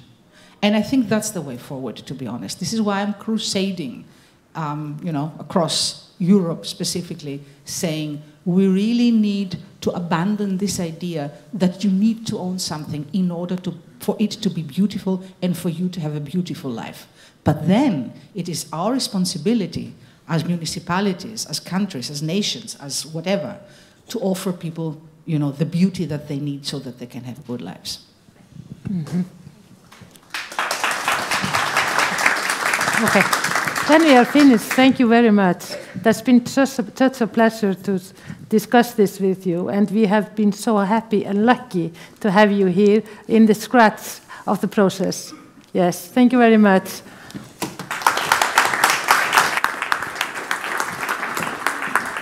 And now we will have a very short break, only 3 to 5 minutes, just to fill up the coffee cups and maybe go to the bathroom. After the break, we will be talking in Icelandic again.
sem að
Ops. Halló, halló. Það verður bara hana, já. Jæja, ég þarf því miður að kalla ykkur aftur í sætin.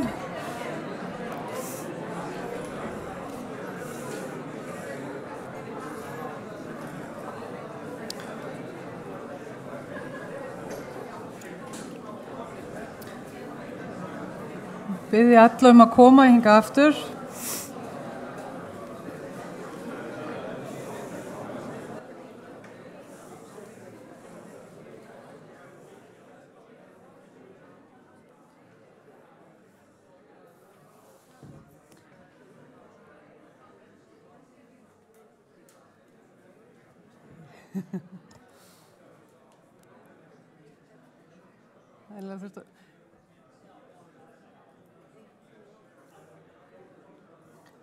Jæja, við ætlum að fara að byrja aftur, kalla ykkur inn hérna.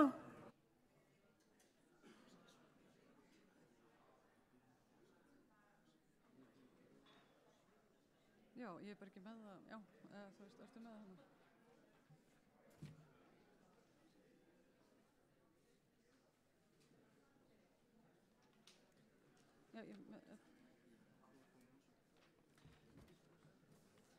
Jæja, nú komið að hugmyndum 5 aðila uppbyggingu á húsnæði fyrir eldra fólk.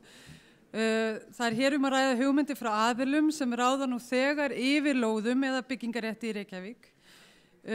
Og það vert að nefna hér að þetta eru frumhugmyndir þessara 5 aðila sem við munum sjá og sem eru setta fram með öllum fyrirvörum formlega og lýðræðislega rýni og meðferð í stjórnkerfinu, svo sem varðandi skipulagsmál, samning og annað. Bara þannig að þið viti það, þetta er algjörlega frumhugmyndir. En fyrstan á svið vil ég kynna Friðjón Sigurðsson, framkvæmdastjóra þróunarsviðs hjá Reitum, en hann ætlar að segja okkur frá þeirra hugmyndum lífsgæðakjarna við Nauthólsveg. Og ég held ég kynni bara alla aðilana núna, þannig að þetta gangi bara að fljóta fyrir sig og þið sem að fara að kynna þekki þá líka röðina. En á eftir Friðjóni kemur Gísli Pálsson, hann ætlar að segja okkur frá Köllunarkletti en hann framkvæmdastjóri byggingasviðs Þingvangs. Hér á eftir kemur Áslaug Guðrúnardóttir sem stjórnarformaður Þorpsins vistfélags og hún ætlar að segja okkur frá Lífsgæðakjarna á Ártúnshöfða. Svo klasi næstur og þar mun Yngvi Jónasson, framkvæmdastjóri, segja okkur frá Borgarhöfða, hjarta nýs borgarhluta þar sem kynslóðarnar mætast. Svo Íþaka en þar mun Pétur Freyr Pétursson, viðskiptastjóri, segja okkur frá verkefninu þeirra saman í lífinu. En fyrstur gjör svo vel, Friðjón. Já, og kynningarnir eru hérna á hverjum.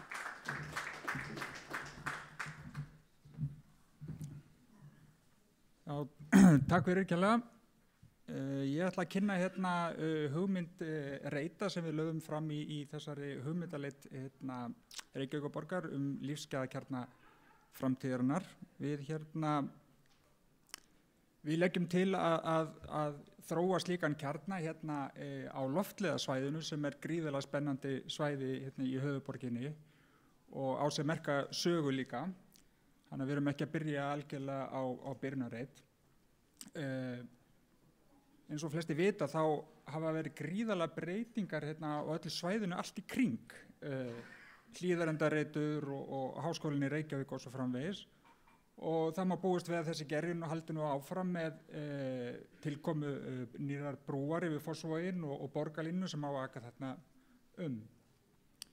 Við viljum gjarnan vera þáttakandi í þessari þróun og hafa áhrif á hana og enda teljum við að loftlega svæðið eigi talsvert inni og ef rétt haldið á spöðunum. Reitir eigendur að þessum fasteignum, hótelinu, gamla loftlega hótelinu og skrifstofubyggingu Icelandair sem við keyptum fyrir nokkrum árum og það lá ljóst fyrir þegar sú bygging var keypt að húsnæðið yrði tómt á ákveðnum tímapunkti og við þyrftum að finna því nýtt hlutverk. Við höfum því skoðað ýmsar tillögur, við létum skoða þarna og teikna upp svona co-living húsnæði sem við þróa sinna áfram og líka teikna þarna upp hjúkrunarheimili og það fer nú bara vel á því að koma því í þessu húsnæði að endurhugsa þetta og okkur sýnst bara fara vel á því og við getum komið þarna fyrir 130 hjúkrunarrýmum. En eins og ég segi, við viljum gjarnan tengja loftlega reitin betur við borgina og leyfum okkur að teikna þá upp svona kjarna sem bindur þetta saman og með nýbyggingum og starfsemi sem styður þá hvert við annað. Eins og ég segi, þá það umbreyting á skrifstofuhúsnæði yfir í hjúkrunarheimili sem svona fyrsta skrefið í þessu en við sjáum þarna byggingu sem gæti verið 87 íbúðir sem væri sölu eða leigu íbúðir fyrir 60 ára og eldri eða annað prógram sem að mætti þróa þarna með deililausnum og slíkum. Þarna mætti koma fyrir þjónustu íbúðum 42 í þessari byggingu þarna sem að mögulega yrði þá samrekið með hjúkrunarheimili eða einhvers konar co-living fyrirkomulagi þar. Svo sjáum við fyrir okkur verslunar og þjónustukjarna þarna með matvöruverslun og jarðhæð og heilsugæslu eða heilsutengdri starfsemi á hæðunum þar fyrir ofan og þessi reitur þarna gæti þannig samnýtt bílastæðin með hótelinu og hjúkrunarheimilinu. Við höfum látið skoða það að umbreyta hluta af ráðstefnusölum hótelsins yfir í líkamsræktarstöð sem þá opin fyrir alla íbúa á svæðinu, unga sem aldna. Við erum með stúdendabyggðina þarna steinsnar frá líka. Og svo sjáum við fyrir okkur fullt af tækifærum að samstarfi við hótelið og það getur verið þá samkomur, veitingar, ræstingar og aðri þjónustuþættir og þannig að við getum samnýtt þarna innviðina sem eru fyrir á svæðinu og talandi spa þá erum við með sundlaug og spa í hótelinu þannig að allt fullt af funksjónum sem eru þarna til staðar. Nú við trúum því að með því að blanda saman mörgum funksjónum og ólíkum funksjónum, ólíku búsetu fyrirkomulagi og blanda því saman við verslun og þjónustu, þá séum við komið með uppskrift að sterkum kjarna og öflugu samfélagi þarna á frábærum stað í borginni. Takk fyrir.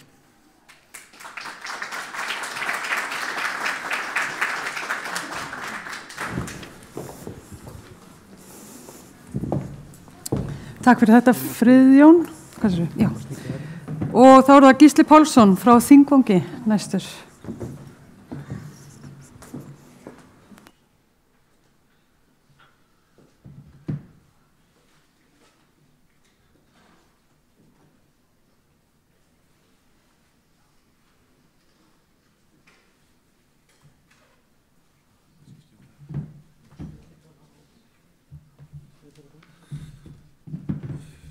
Kæra þakki fyrir að fá að koma hingað og kynna okkar hugmyndir af lífsgæðakjarna á Köllunarkletti.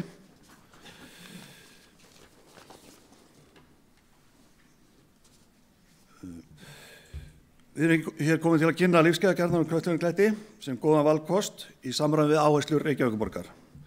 Markmiðið með lífsgæðakjarnum á Köllunarkletti að skapa aðlaðandi umhverfi og koma til móts við ólíkar þarfir, samveru og öryggi og byggja blandaðar íbúðir fyrir 60 ára og eldri og aðra aldursflokka. Hönnurinn gerir ráð fyrir skjól og sólríkum svæðum sem eru græn og með lifandi umhverfi. Við sjáum fyrir okkur öldrunartengda heilbrigðisþjónustu, fjölbreytta afþreyingu og þjónustu sem stuðlar að bættum lífsgæðum, fjölnota hönnun svo sem hótelum, skrifstofum, verslun og þjónustu ásamt deili bílahagkerfi og deili húsnæði.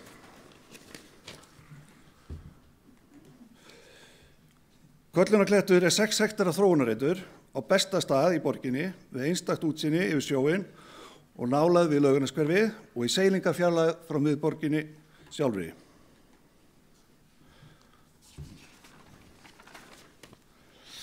Nálægðin við Laugarneshverfið gerir það verkum auðvelt að tengja reitin með vistlokum. Með vistloki átt í tengingu sem gerður umhverfisvænum hætti þar sem gróður fær að njóta sín og fólk eigi greiða leið svæðið. Aðgangur í svæðinu auðveldur og sem dæmi gengið nánast á jafnsléttu frá miðborginni eða í miðborgina Laugarnesið og Laugardalinn. Reitin kjörin til uppbyggingar fyrir lífsgæðakjarna. Núverandi innviðir nýtast betur í hverfi Reykjavíkurborgar þegar fólk á bestra aldri færir sig úr grónum hverfum inn í lífsgæðakjarnan og þannig myndast rými fyrir fjölskyldufólk. Reiturinn við stofnbreyt með greiðum samgöngum og vegna samsetningar í lífsgæðakjarnanum má reikna með að lítil áhrif verða á umferðarþunga á álagstímum, stuttir í þjónustu og miðborgina.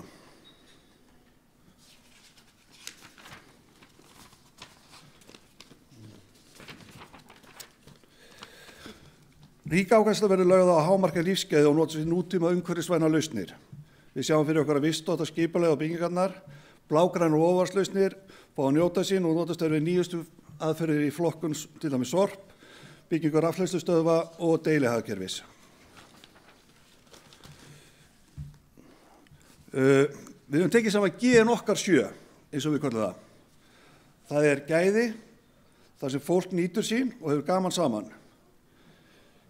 Gleði, þar sem fyrir gæði bygginga í hæsta gæðaflokki með nútíma þægjendum. Góðvilji, þjónusta og sameiginlegar hagsmunir fyrir alla íbúa á þeirra forsendum.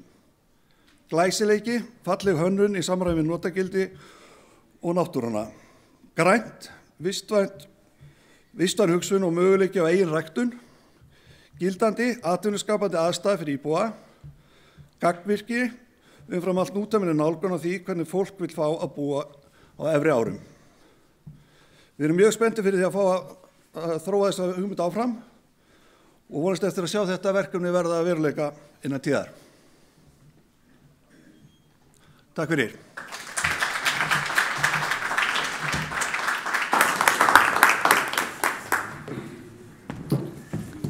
Takk hérlega fyrir þetta.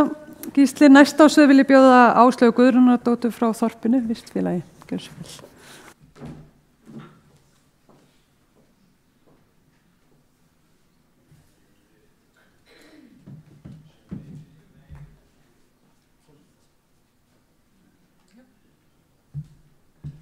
Góðan dag. Takk fyrir að bjóða okkur að koma hingað. Þorpið Vistfélag fasteignaþróunarfélag og okkar stefna að byggja bæði vistvæna og mannvæn íbúðarhús og falleg með samfélagslegan og líffræðilegan fjölbreytileika að leiðarljósi. Við leitumst við að hafa græna ásýnd og ætlum okkur að fá svansvottun á það húsnæði sem við byggjum. Það hérna. Svona. Hérna við höldum á fjölda lóða á Ártúnshöfða sem við sjáum í formi gulu húsana hér á myndinni. Rauða línan borgarlínan. Við erum langt komið með teikningar af byggingum á fyrstu 3 lóðunum á deiliskipulagssvæði 1, en nú erum við að hugsa deiliskipulagssvæði 2.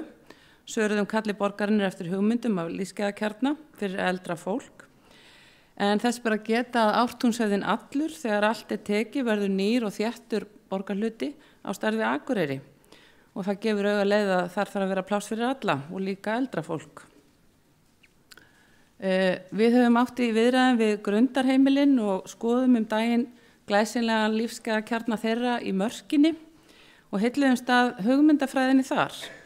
Þar virðist þeirra að hugsa fyrir öllu og þar fer saman bæði hjúkrunarheimili og þjónustuíbúðir en einnig eignar- og leiguíbúðir. Og við teljum að á okkar svæði sem að við köllum neðra svæðið sé að finna áhugavert og aðlaðandi umhverfi fyrir allan aldur og ekki síst eldra fólk og þar sem þetta fyrirkomulag geti virkað vel á. Og við sjáum fyrir okkur að sækja í hugmyndafræði grundarheimilina þar sem kjarnin í lífsgæðakjarnanum hjúkrunarheimili í miðjunni og umhverfis eru þá íbúðir, þjónustuíbúðir og svo eignar- og leiguíbúðir.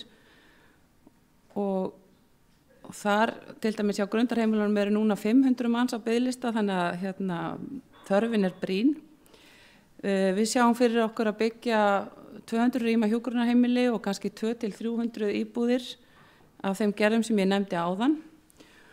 Og samkvæmt lögum að sveitarfélög að leggja til lóðir fyrir hjúkrunarheimili þannig að nú þegar deiliskipulagið þarna ekki enn klárt kannski tækifæri til þess að finna lóð undir það og jafnvel gera makaskipti þannig að hægt verið að hafa það í miðju lífsgæðakjarnans. Ástæðurnar fyrir því að það mikilvægt að byggja þessar ólíku einingar þétt saman að þá gefst íbúum kostur á að nýta og samnýta alla þá þjónustu sem þarna í boði. Þarna á að vera allt sem að fólk, ungt og eldra fólk þarnast, gott aðgengi að náttúrunni, aðstaða til að rækta líkama og sál, leikvöllur, eins og kom fram hér áðan, væri skemmtilegt, matsalur og kaffihús og önnur þjónusta sem þörfur á eins og hárgreiðslustofur og sjúkraþjálfun og slíkt. Það vakti líka athygli okkar þegar við heimsóttum Mörkina að það getur auðvitað komið til þess að til dæmis eldri hjón sem að búa saman í eignar- eða leiguíbúð í svona kjarna, annað að þar kannski meiri þjónustu en hitt allt í einu og þetta gerist hratt eins og kom fram hérna áðan og þá getur annar aðilinn flutt inn á hjúkrunarheimilið en hjónin geta áfram varið deginum saman, borða saman og hist og gert hvað sem þau vilja en síðan getur sá veikari farið í sitt öryggi inn á hjúkrunarheimilið og sá sem hressari bara heim til sín í sína íbúð án þess að þurfa að hafa áhyggjur af því. Í nágrenninu á Ártúnshöfða eins og áður sagði stutt í náttúru og græn svæði. Borgarlínan verður innan seilingar og ýmiss konar atvinnustarfsemi svo fólk á ekki að þurfa að fara endilega út fyrir hverfi til þess að sækja þjónustu. Og heildina liti verður íbúabyggðin fjölbreytt þar sem að saman búa ungir og aldnir. Ég orðin 50 og maðurinn minn 60 og við erum öll eldast og þurfum að huga því að allir eigi kost á búsetuúrræðum og góðum búsetuúrræðum og síðari hluta ævinar. Og við hjá þorpinu Vistfélagi viljum leggja okkar að mörkum og í góðu samstarfi við Reykjavíkurborg viljum við bjóða fram þetta svæði okkar á Ártúnshöfða. Takk fyrir.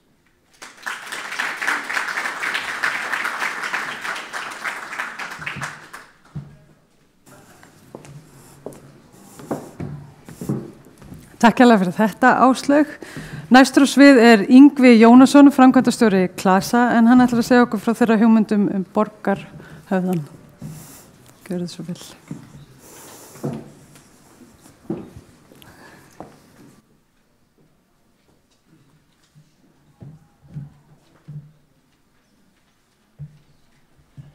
Já, komið í sæl. Borgarhöfði nú svipað svæði og vorum að hlusta á hérna rétt áðan. En við erum búin að vera að vinna að þróun á þessu svæði, Borgarhöfða sem hluti af Ártúnshöfða, í 20 ár núna. Þannig að nú komið að þessu skipuleggur fyrir og við getum farið að hefjast handa. Þetta viðamikið verkefni sem hefur tekið langan tíma en góður hluti gerast hægt og í skipulagsvinnu var mikil áhersla lögð á til að mynda félagslega blöndun sem hentar mjög vel í það sem við erum að fara að ræða hér. Krossamýratorgið sem hjarta hverfisins, það hugsað þannig að það sem kynslóðarnar geta allar mæðst. Við erum og getum og hefum möguleika á að móta hverfi fyrir þriðja æviskeiði sem við köllum, sem ekki endilega bara það sem við höfum verið að tala eldri borgara. Heldur akkúrat það sem að fólk getur þróast innan svæðis, flutt sig milli eininga og notið allra þeirra gæða sem að þar munu finnast. Þessi svo einfalda mynd hún sýnir að litlu leyti hvernig við hugsum þetta svæði. Það mikið þjónustu. Við munum byggja upp í skipulega gert ráð fyrir 10.000 fermetra þjónusturýmum sem geta þá veitt alla grunnþjónustu fyrir fólk. Það gönguleiðir, upphitaðir stígar og síðast en ekki síst þá íbúðir fyrir þá í raun alla, bæði þennan hóp sem við erum að tala og yngra fólk. Við erum að tala eignaríbúðir, leiguíbúðir, félagslegar íbúðir, búseturéttar íbúðir og svo fram eftir götunum. Þetta náttúrulega einstakt svæði og þá í raun einstakt tækifæri sem við höfum til þess að í raun móta þetta frá grunni. Þetta verkefni samt þannig að það komið að þessu. Við getum byrjað og það í raun framkvæmdir hafnar á íbúðarhúsum á svæðinu. Þannig að þetta bara á næsta leiti. Og eins og við segir, kynslóðahús og langtíma búseta skiptir miklu máli, þannig að fólk geti búið í hverfinu og sé fyrir sér að búa þar lengi með allri þeirri þjónustu sem það hverfið mun hafa upp á að bjóða. Við í klasa hefum gert það áður, við þróuðum Nesvelli í Reykjanesbæ og við munum þá klárlega nýta þá reynslu sem við fengum þar á velheppnuðu svæði í miðsvæðis í Reykjanesbæ. Við erum með fleiri verkefni og höfum einnig verið að bjóða fram mögulega álfheima og norðurmjót sem núna í skipulagi og á skipulagsstígi, ekki búið en verður unnið á næstu misserum. Og takk fyrir það.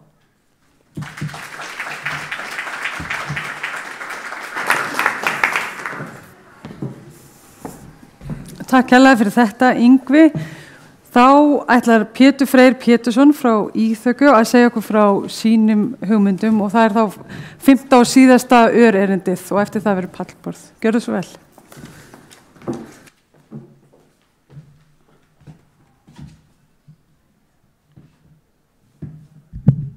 Takk hérlega fyrir það. Eins og fram hefur komið, ég Pétur Freyr og ætla að kynna fyrir ykkur lífsgæðakjarnan saman í lífinu fyrir hönd Íþöku. I'm going to switch over to English real quick and just say thank you very much to both Per, Maria and Brent. I'm going to use the first name basis and I think this morning has been fantastic. A lot of inspiration has given us a lot to think about for this project. En við höfum lært alveg gríðarlega mikið á þessu ferli síðustu mánuði og það svona eitt sem hefur staðið upp úr áður en ég fer í kynninguna sjálfa. En það 4 þættir sem allir sérfræðingur sammála það að skili hvað mestu á þessum seinni hálfleik á lífsleiðinni. Við ætlum að kalla það seinni hálfleik fyrir þessa kynningu. En það mataræði, hreyfing, samvera og hugarró. Mataræði hefur verið til fyrirmyndar hérna í morgunsári allana, heilsu djúsum og samlokum. En við ætlum svo sem ekki að hafa mikil áhrif á það hvað fólk lætur óna sig. En við getum aftur á móti hanna rými, eldhús, stór sameiginleg rými, þar sem fólk getur haft á kostum og átt auðvelt og þægilegt aðgengi að heilbrigðum lífstíl og mat og betri samveru. Þegar kemur á hreyfingu, þá förum við betur yfir það þegar ég byrja að renna í gegnum glærunar. En þar erum við búin að hanna hjólaleiðir, göngustíga í miðjum kjarna lóðarinnar.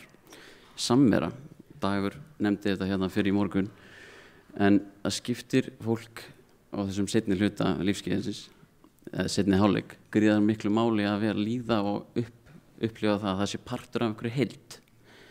Og við komumst að því að meðaltali í þessum seinni hálfleik fólk að flytja sig stað, hvað sem þessi póstnúmer, hverfi, eða bæjarfélög alltaf 4 sinnum og þetta gríðarlega kvíðavaldandi og hefur ótrúlega mikil áhrif bæði fjárhagslega fyrir fólk, bæði þá að byggja upp allar þessar tengingar sem fólk þarf að hafa fyrir seinni hálfleik á lífsleiðinni og svo það hugaróin og þetta hvað mikilvægst þátturinn en það þá yfirleitt og í flestum tilfellum fjárhagsleg hugaró og við höfum talað mikið það og María nefndi það mjög oft í dag þá sérstaklega þá að flytja þá yfir í leiguíbúðir.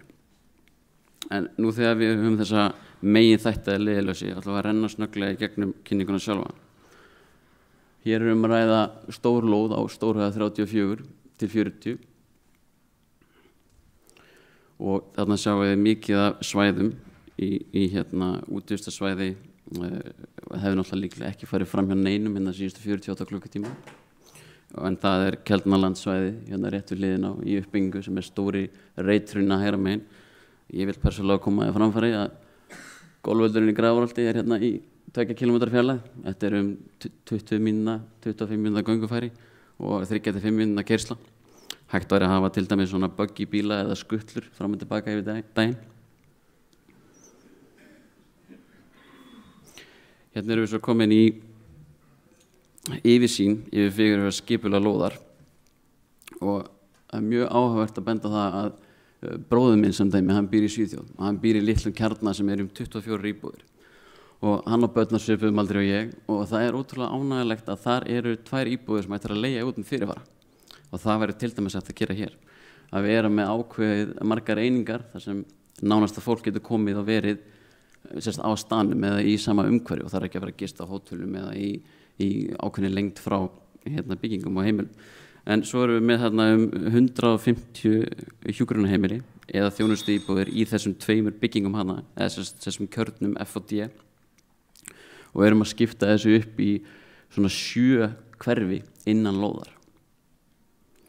Og svo á síðustu glærunni þetta á okkar mati vel hannað þar sem við erum að tala að miðjukjarni svæðisins það sem við munum staðsetja þessi svokallega veitingar, kaffihús, verslunarrými, ríkastlegt, sundlaug, opið rými fyrir alls konar iðkun, hvað sem það sé jógastúdíó eða leir eða listverk, hvað sem það má vera. Einnig sjáum við þennan sterka kraftpunkt sem borgarlínan og svo getum við einnig verið með alls konar þjónustu svo sem heilsugæslu, sjúkraþjálfun, apótek, hverfisbúð og það ýtt undir einnig auka vinnu fyrir þennan seinni part lífsleiðarinnar þar sem fólk getur að vera að vinna í 4-5 tíma og það allt fram eftir götunum. Og það sem skiptir gríðarlega miklu máli líka eins og við sjáum í miðjunni og þessu rauðu feitlurtuðu svæði þá að lífið út af við getur verið svolítið væbrant ef ég leiði mér að sletta aðeins þá bæði dags og kvöld. Það sem ekki fleira frá okkur í íþöku í bili en bara takk hérlega fyrir og takk fyrir frábæra stundin í morgunsárið.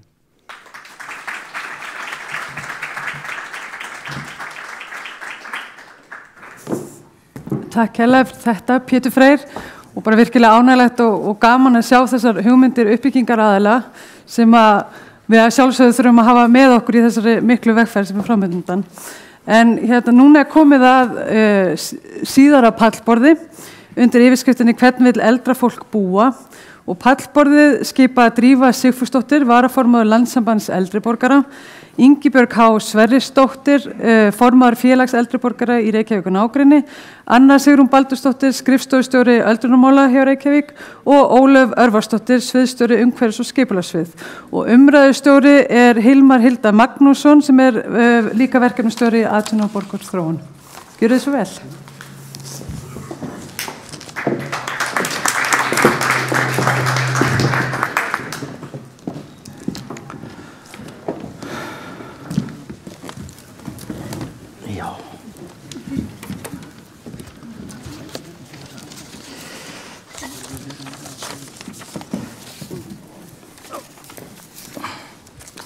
Já,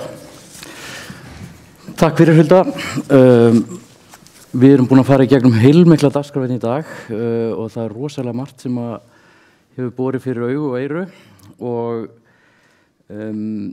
ég tók svona niður, við höfum talað deililausnir, mikið deililausnir. Við höfum talað og það kom eins og í fyrirspurn úr sal, viðráðanlegt verð á húsnæði og það var rauður þráður hérna í máli Maríu hérna fyrr í dag. Við höfum talað blöndun á húsnæði, bæði í borgarskipulaginu og svo innan hverfis, innan húsnæðiskjarna. Og gæði hönnun, það hefur komið svolítið sterkt fram og svo kom þetta með mataræði, samveru, hreyfing og sólarró. En mér langar að spyrja ykkur allar að því við erum með þetta góða plagg hérna á borðinu. Þetta nú aðalskipulag Reykjavíkur eða greinagerðin sem fylgir aðalskipulaginu og að því við erum með sviðstjóra umhverfis og skipulagssviðs hérna hjá okkur. En þetta er eiginlega spurning til ykkar allra að í aðalskipulaginu stendur að húsnæðisstefna borgarinnar sé samofin skipulaginu. Félagsleg blöndun, jöfnuður og öruggt þak yfir höfuðið fyrir alla tekjuhópa og alla aldurshópa er rauður þráður. Og þetta er skipulag borgar sem vill vera fyrir alla. Og ennfremur í stefnu öldrun hjá Reykjavíkurborg hefur komið fram að það verði að tryggja fjölbreytt frambúð á húsnæði og húsagerða og búsetukosta. Og ég veit að þið hafi verið mjög uppteknar af þessu hér hjá ykkar félögum og við erum að tala mismundi íbúðahverfi, blanduð svæði, félagslega blöndun og fjölbreytni. Þetta verði ávallt leiðarljósi í nýrri uppbyggingu. Þetta eru í stefnum borgarinnar og þá spyr maður og í ljósi þess sem hefur verið hérna farið fram hér í morgun, erum við á réttri leið? Drífa. Það lítur þannig út en við náttúrulega spyrjum að leikslokum eins og alltaf. Það sem að mér finnst skipta mestu máli, eldra fólk í dag eða sem fyrir eftirlein, það er með miklu meiri virkni heldur en kynslóðunar undan. Þannig að það þarf að sjá til þess að það sé nægilegt pláss fyrir þjálfun og eins og veðráttun í Íslandi þá þarf það helst að vera innanhús. Ég skil vel að borgin vill búa til kjarna vegna þess að bæði fyrir heilsugæsluna og borgina er ódýrara að þjónusta ef þú ert með ákveðna kjarna og það líka henta mörgum eldri að vera þar sem það getur fengið mat og betri þjónustu. En það er mjög erfitt fyrir marga eldri að flytja inn í íbúður sem eru illa skipulagðar. Það eru þröskuldir, það er erfitt að tengjast rafmagni og það er alls konar vandamál, baðgerð sem á allir slysum og svo framvegis. Við þurfum líka að sporna gegn einmanleika og það gerum við með því að hanna íbúðina þannig að þú komist ekki hjá því að hitta fólki. Þú sérð þá sem er að koma og fara og þú verður eiga samskipti við þau. Við viljum ekki einmanleika, það dregur á heilsunni. Við þurfum að gera allt sem við getum til að þeir sem eru aldraðir í dag haldi heilsu. Það er samfélagslega algjörlega nauðsynlegt því okkur fjölgar svo rosalega á næsta árum og þá verðum við að passa upp á íbúðir og það sem við byggjum hendi þannig að fólkið haldi heilsu. Ingibjörg. Já, ég verð nú að segja það, ég er alveg mjög hrifin af þessum lífsgæðakjörnum og ég horfi dálítið á eins og þetta hefur komið fyrir á Sléttuveginn og það er einmitt eins og Drífa er að segja að það gildir mjög að það sé einhver nálægð við samvera sem að gildir mjög. Við erum að eldast eða þeir sem eru heppnir og verða eldri, þeir upplifa það náttúrulega að vinir og vandamenn týna á tölunni og þá er mjög nauðsynlegt að það þú sést í nálægð eða jafnvel búsett í einhverjum svona kjarna þar sem að mörg svona alls konar þjónusta er og eins og þetta hefur skapast niður á Sléttuvegi. Þar er mjög mikil möguleiki, bæði hægt að komast þar á veitingahús og annað og eiga þessa samveru og þetta bara einmanaleikin er bara mjög það sem er verið að berjast við, ekki bara hérna í okkur, heldur bara út allan heim. Já. Og það er ekki spurningin að líta á þetta sem einhvern eldri borgara gettó, bara engan veginn.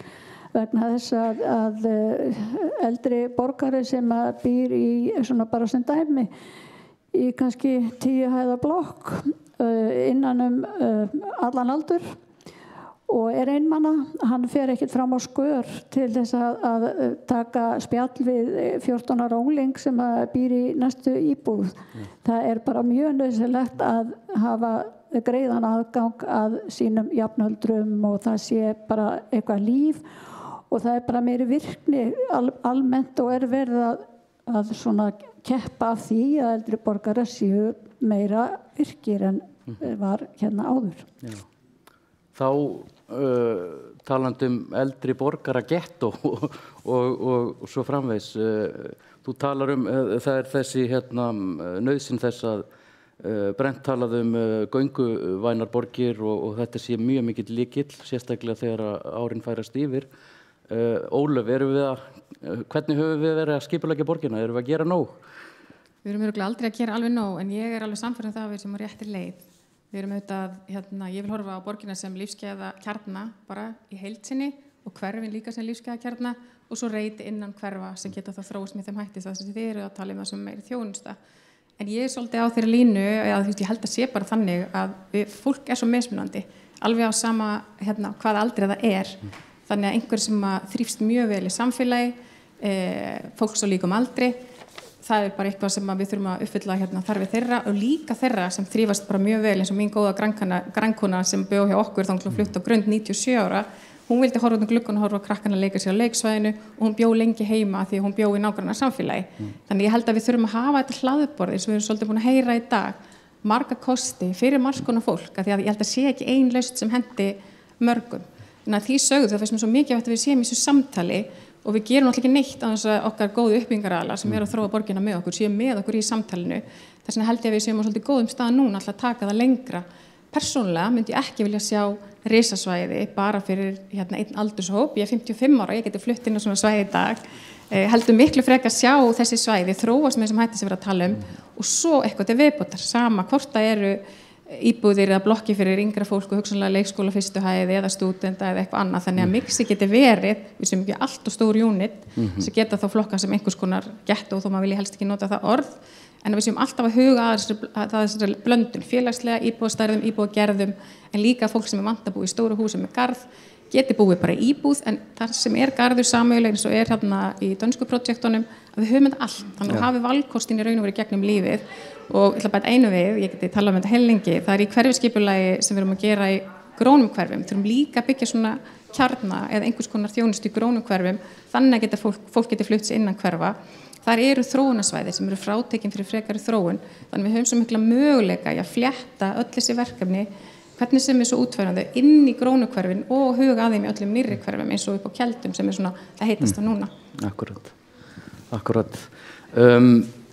Anna Sigrún, þegar við tölum blöndun og þegar við blöndum saman ólíkum kynslóðum til dæmis, þetta mjög heillandi konsept sem við höfum tæft á í morgun að draga að fólk á mjög ólíkum aldursbilum, allt frá ég 47 ára, svo það komið fram að og hann maður farin að huga að þessu en svo erum við eins og kom fram hér hjá þeim í fyrra pallborðinu þegar að maður orðin áttrætt kannski, þá eru þarfirnar orðnar svolítið öðruvísi heldur en bara 70 og þú nú reynslu þessu úr velferðinni hjá Reykjavíkurborg hvernig farnast okkur að blanda saman lausnum, til dæmis eins og ef við erum að tala er fýsilegt að blanda saman íbúðum og hjúkrunarrýmum og svo framvegis, hvernig leysum við þetta best? Ég vildi ekki geta nú svara hvernig við leysum þetta best, en ég held að það sé nú svolítið þetta hlaðborð sem er svona lykillinn að þessu, en á maður ekki víst að segja maður hvað maður gamall. Ég alveg að vera 53. Ég held að það sé engin skylda. Svona þetta. Sko, það sem ég hef þótt ánægilegt hérna í dag ég myndi að sjá þennan fjölbreytileika og hvernig þróunar aðilar hérna hafa komið fram með ofboðslega skemmtilegar hugmyndur og það var dálítið skemmtilegt að ég hitti hérna gamla félaga, við byrjuðum að vinna í þessum bransa saman fyrir 15 árum í svona þróunarverkefnum og við vorum dálítið svona inn á svæðinu akkurat þá. Þannig að það er rosalega skemmtilegt að koma hérna og sjá hvað ofboðslega svona þróaðar hugmyndur og góðar. En að því við tölum einmanaleika, eldra fólk einmana, það alveg rétt, sumir, ekki allir, alls ekki. Það nýleg könnun sem var að koma fram sem að sýnir svona kannski örlítið annað viðhorf eldra fólks gagnvart sínum eigin tilfinningum en við kannski höldum stundum að hafi. En það annar hópur sem líka einmana og það unga stúlkur. Þannig að ykkur tækifæri þarna. Ég bara velti upp hérna. En hins vegar þegar kemur almennt að húsnæði og svona þróun þess fyrir eldra fólk, þá finnst mér svo mikilvægt að horfum til, er hægt að þróa það innan heimilis. Hér var nefnt til dæmis þröskuldar, baðker og svo framvegis. Getum við hugsað stærri dýrop í húsnæði, þannig að sé auðveldara síðan að ferðast húsnæði sig þegar maður þarf kannski eitthvað hjálpatæki. Getum við hugsað hreyfanlegar innréttingar. Hvað getum við gert? Ég svona varpað sérna aðeins út í salin til þess að við getum raunverulega gert það sem er stefna stjórnvalda að bjóða fólki tækifæri til að vera heima sem allra lengst ef það hefur tækifæri og kosti til. En þá þarf húsnæði að styðja eins og kom fram hér áðan. Og það er sömuleiðis mikilvægt fyrir þá sem að veita þjónustuna aðstæðan sér til þess. Þetta framtíðin, þannig að ég bara velti, ég finnum við svona fyrir innihald íbúðana, svæðin eru spennandi og skemmtileg, en hvernig mætu við vaxandi þjónustörf þeirra sem eru 80, 89 og verða eldri, hvernig mætu við því bara hreinlega í praktikinni. Við erum með fólk sem að sinna þessara þjónustu en aðstæðan verður að vera til staða bæði fyrir þá sem veita þjónustuna og hana þiggja. Já. Viltu þú bæta við? Ég tek undir þetta því við höfum séð það að fólk neyðist oft til að flytja því að kemst ekki húsnæði. Það eru tenglarnir eru niður í gólfstæðin fyrir uppi og það eru alls konar hlutir sem eru hindrun. Þetta er eitthvað sem er mjög skrítið, er ekki fyrir löngu búið að taka í reglugerðum og huga og gera það skyldu þannig að hvert húsnæði sem er byggt í dag sem er þannig komist inn á bakherbergi í það minnsta og inn útihurð. Það er líka mjög mikilvægt finnst mér að muna eftir því að eldra fólk, ég og hinn allir, við erum stóri neytendur af menningu og alls konar þjónustu út allt og ég vil vera í nálægð við slíkt eins og allir aðrir sem búi í borginni eða utan borgarna. Við viljum öll njóta þess besta á hverjum tíma, þannig ég tek undir það. Þetta þarf að vera fjölbreytt húsnæði með mismunandi hlaðborðum sem tala en það er líka mjög mikilvægt að það eru svo margir sem segja ég er bara ekki efna á að flytja. Húsnæði er rosalega dýrt í dag og húsalega er allt og dýr. Það skapar vandamál sem ekki hugmyndum hvernig það ætla að leysa ef þið getið það. Já, Ingibjörg, vilt þú bæta við þessu? Já, mér finnst bara mjög nauðsynlegt að það sé bara mikið úrval að það sé við erum alls konar og það er ekkert allir sem að vilja búa eins. Og það er mjög mikilvægt að það sé eitthvað úrval þannig að fólk hafi val hvernig það vill búa þegar það verður eldra. Það er mjög nauðsynlegt. Þannig að það þarf bara að passa vel upp á það að það sem er byggt og allt það sem hefur komið fram okkur núna í dag að passa upp á það og líka eins og Dríf er að segja að ef við erum að byggja íbúði fyrir eldri borgara, hvar tenglarnir eru og því að það hefur komið fyrir að maður þurft að heimsækja eitthvað sem er með göngugrind og getur ekki beygt sig og getur ekki sett í samband þannig að þetta er nokkuð mál sem þarf að hugsa fyrir Já, sjálfsög. Þetta ber okkur auðvitað að spurningunum gæði í hönnun húsnæðis og arkitektur og hvernig við leysum það best. Ólöf er reglugerðir að þvælast fyrir okkur. Við sjáum lausnir til dæmis sveigjanleika í húsnæði þar sem hægt kannski að gera ráð fyrir að fólk geti leigt frá sér eða minnka við sig jafnvel innan sama húsnæði svoleiðis. Hvernig eru reglugerðirnar að vinna með okkur í þessu? Ég held nú að reglugerðirnar sé að verða sveigjanlegri. Það er ekkert í fyrirstöðu að gera svona. Það er bara hönnunar ákvörðun í upphafi hvers verkefnis fyrir hvernig eru að hanna. Og ef það á kannski að hanna fyrir fleira en eina tegund af fólki þá er bara að ákveða að 5 íbúðir í þessu húsi verða bara með aðgengi fyrir alla og við hugum að þessu. Þetta eru bara svona ákvarðanir sem teknar í upphafi hönnunarferils. Mér finnst líka mjög mikilvægt þegar við erum einhvern veginn að tala þetta ef við erum að horfa á einhvers konar einingar inn á milli og við erum að blanda er þá kannski möguleiki að vera með ungbarnaleikskóla þar sem einhver sem er með góða heilsu býr kannski með sínum maka sem er verri heilsu vill fara út af heimilinu, hjálpa til, vera í hluta starfi, taka þátt í samfélaginu, það hjálpa kannski líka upp á einmannleika og hafa tilgang og svona, að því fólk lifir lengi og sumir eru mjög hraust og svo eru önnur minna hraust, þannig að mér finnst einhvern veginn að þurfum líka bara að horfa á bara í raun og veru þennan hóp sem ákveðna auðlind, því að stórum hluta sem betur fer fólk að fara nokkuð fríst inn í ellina, þó eitthvað annað taki svo við, og maður hugsa þetta oft þegar við erum að hugsa huga mönnunarvanda og alls konar hér, bara ef við hefðum nú aðgang að góðum ömmum og öfum sem voru til í að koma 2 tíma hér og 2 tíma þar. Þannig ég held að við þurfum einhvern veginn að horfa okkur alltaf sem samfélag frá vöggu til grafar, eins og Per sagði áðan, og reyna að blanda öllu sem mest, þannig að það séu alls konar tækifæri inn í hverfunum og líka innan hvers kjarna ef að til þess kemur. Já, þetta minnir mig á, ég held að systir mín hafi sagt þegar voru svona 8 ára, allar mína bestu vinkonur eru gömlu konurnar í hverfinu. Við ólust upp á Ísafirði og þetta var svona nándar samfélag svolítið, og þetta nú orðin, ég er 47 ára, ég geti reiknað, en það orðið svolítið mörg ár síðan, en þetta var svona, og á þeim tíma var þetta svona kannski svolítið samfélag sem manni fannst vera að hverfa, og þessi samgangur við eldra fólki í hverfinu.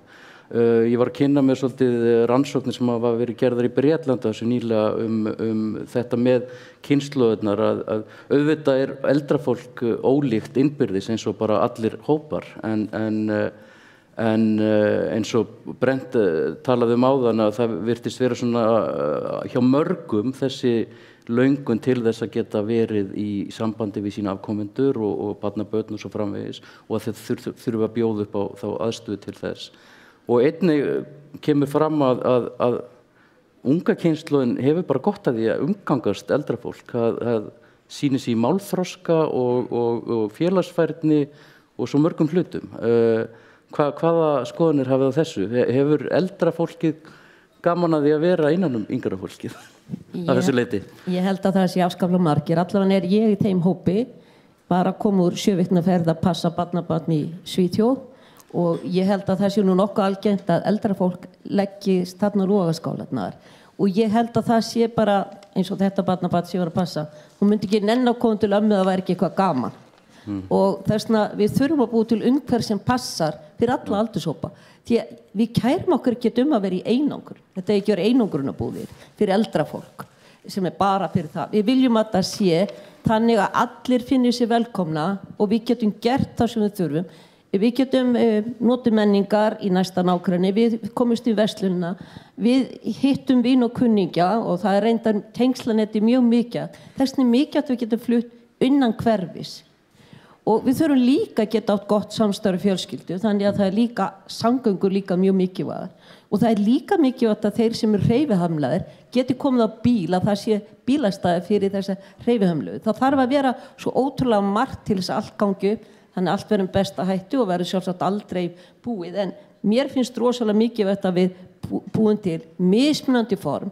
Ég held að þetta deilihagkerfi geti hjálpa okkur að draga úr húsnæðiskostnað hjá fólki, og ég held að ýmsir séu tilbúnir til þess, en ekki allir.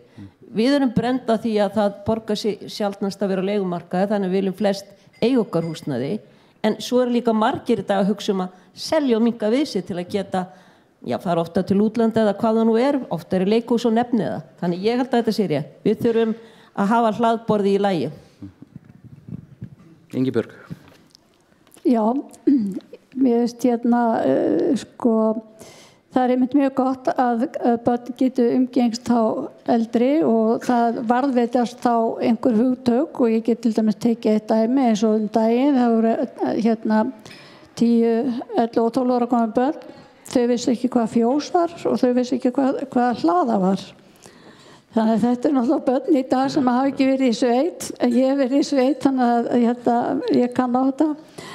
En jú, það þarf að vera þessi fjölbreytni, og líka að geta umgengist, þau hafa gott að því að umgangast eldra fólk, en það sem maður má alls ekki gleyma, að því að við erum búin að vera að sjá teikningar af alls konar hugmyndum og slíkt, að hvað kostar þetta, hver hefur efna á að vera þarna. Og ég gerði að ganni minni í gær, þá tók ég við ekki gleyma því að það eru kannski svona cirka 42.000 manns sem eru lífeyrisþegar, það er að segja þiggja laun frá Tryggingastofnun með launum frá lífeyrissjóðum, og ef við tökum miðgildið sem þá helmingurinn af því, þá erum við að tala rúm 20.000 manns sem eru á rétt rúm 400.000 krónum í ráðstöfunartekjur, rétt rúmar 4.000 krónur hjá einstaklingi sem að býr einn. Þetta er ekki há tala og ef að það á að leigja með þessar tekjur þá held ég að það þurfi að endurskoðast eitthvað samhliða því og það sem líka annað sem að vera náttúrulega mjög gott að þeir gerðu einhver lagfæring á því að þeir sem að eiga húsnæði og er á þessum tekjum vildu komast eins og þetta í eldri borgarahúsnæði og leigja þá getur hann getur jú leigt en allar tekjurnar sem hann hefur af leigunni fara inn í skerðingarnar og svo er hann að leigja annað húsnæði annars staðar, þannig að fjárhagslega þá er þetta bara mjög erfitt. Ég held bara að þetta sem við erum að tala hér í dag þurfi að skoðast líka með hvernig kjörin eru hjá eldri borgum. Þetta, já. Þú vilt ekki bara fara Vínarborgarleiðina? Eða erum við kannski að tala stærra samhengi? Ríkið þarf að koma inn náttúrulega, það eru skerðingar og allt þetta, sko, að við þurfum að skoða þetta í stærra samhengi kannski. Alveg klárlega þarf að skoða þetta einmitt í samhengi við þetta vegna þess að þetta er bara mjög stórt mál og þessi hópur hann er stór og það þarf að skoða þetta í samhengi. Ef þið brennið ekki inni með eitthvað akkurat núna þá ætlaði ég að opna fyrir nokkrar spurningar úr salnum. Ef það eru einhverjar.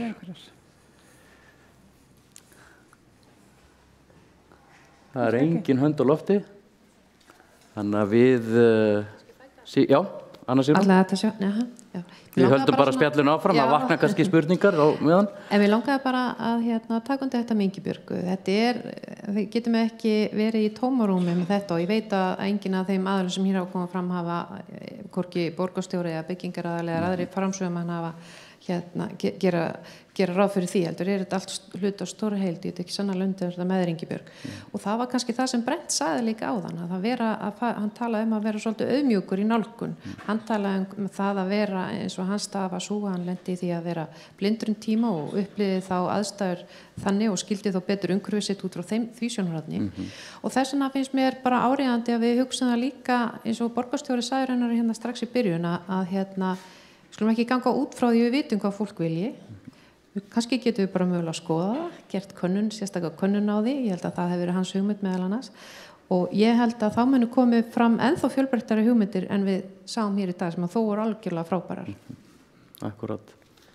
Ég held að ef það ekki fleiri spurningar úr salnum, þá held ég við kveðjum bara á þessum góðu nótum. Við þakka ykkur kærlega fyrir að taka þátt í þessu spjalli með okkur.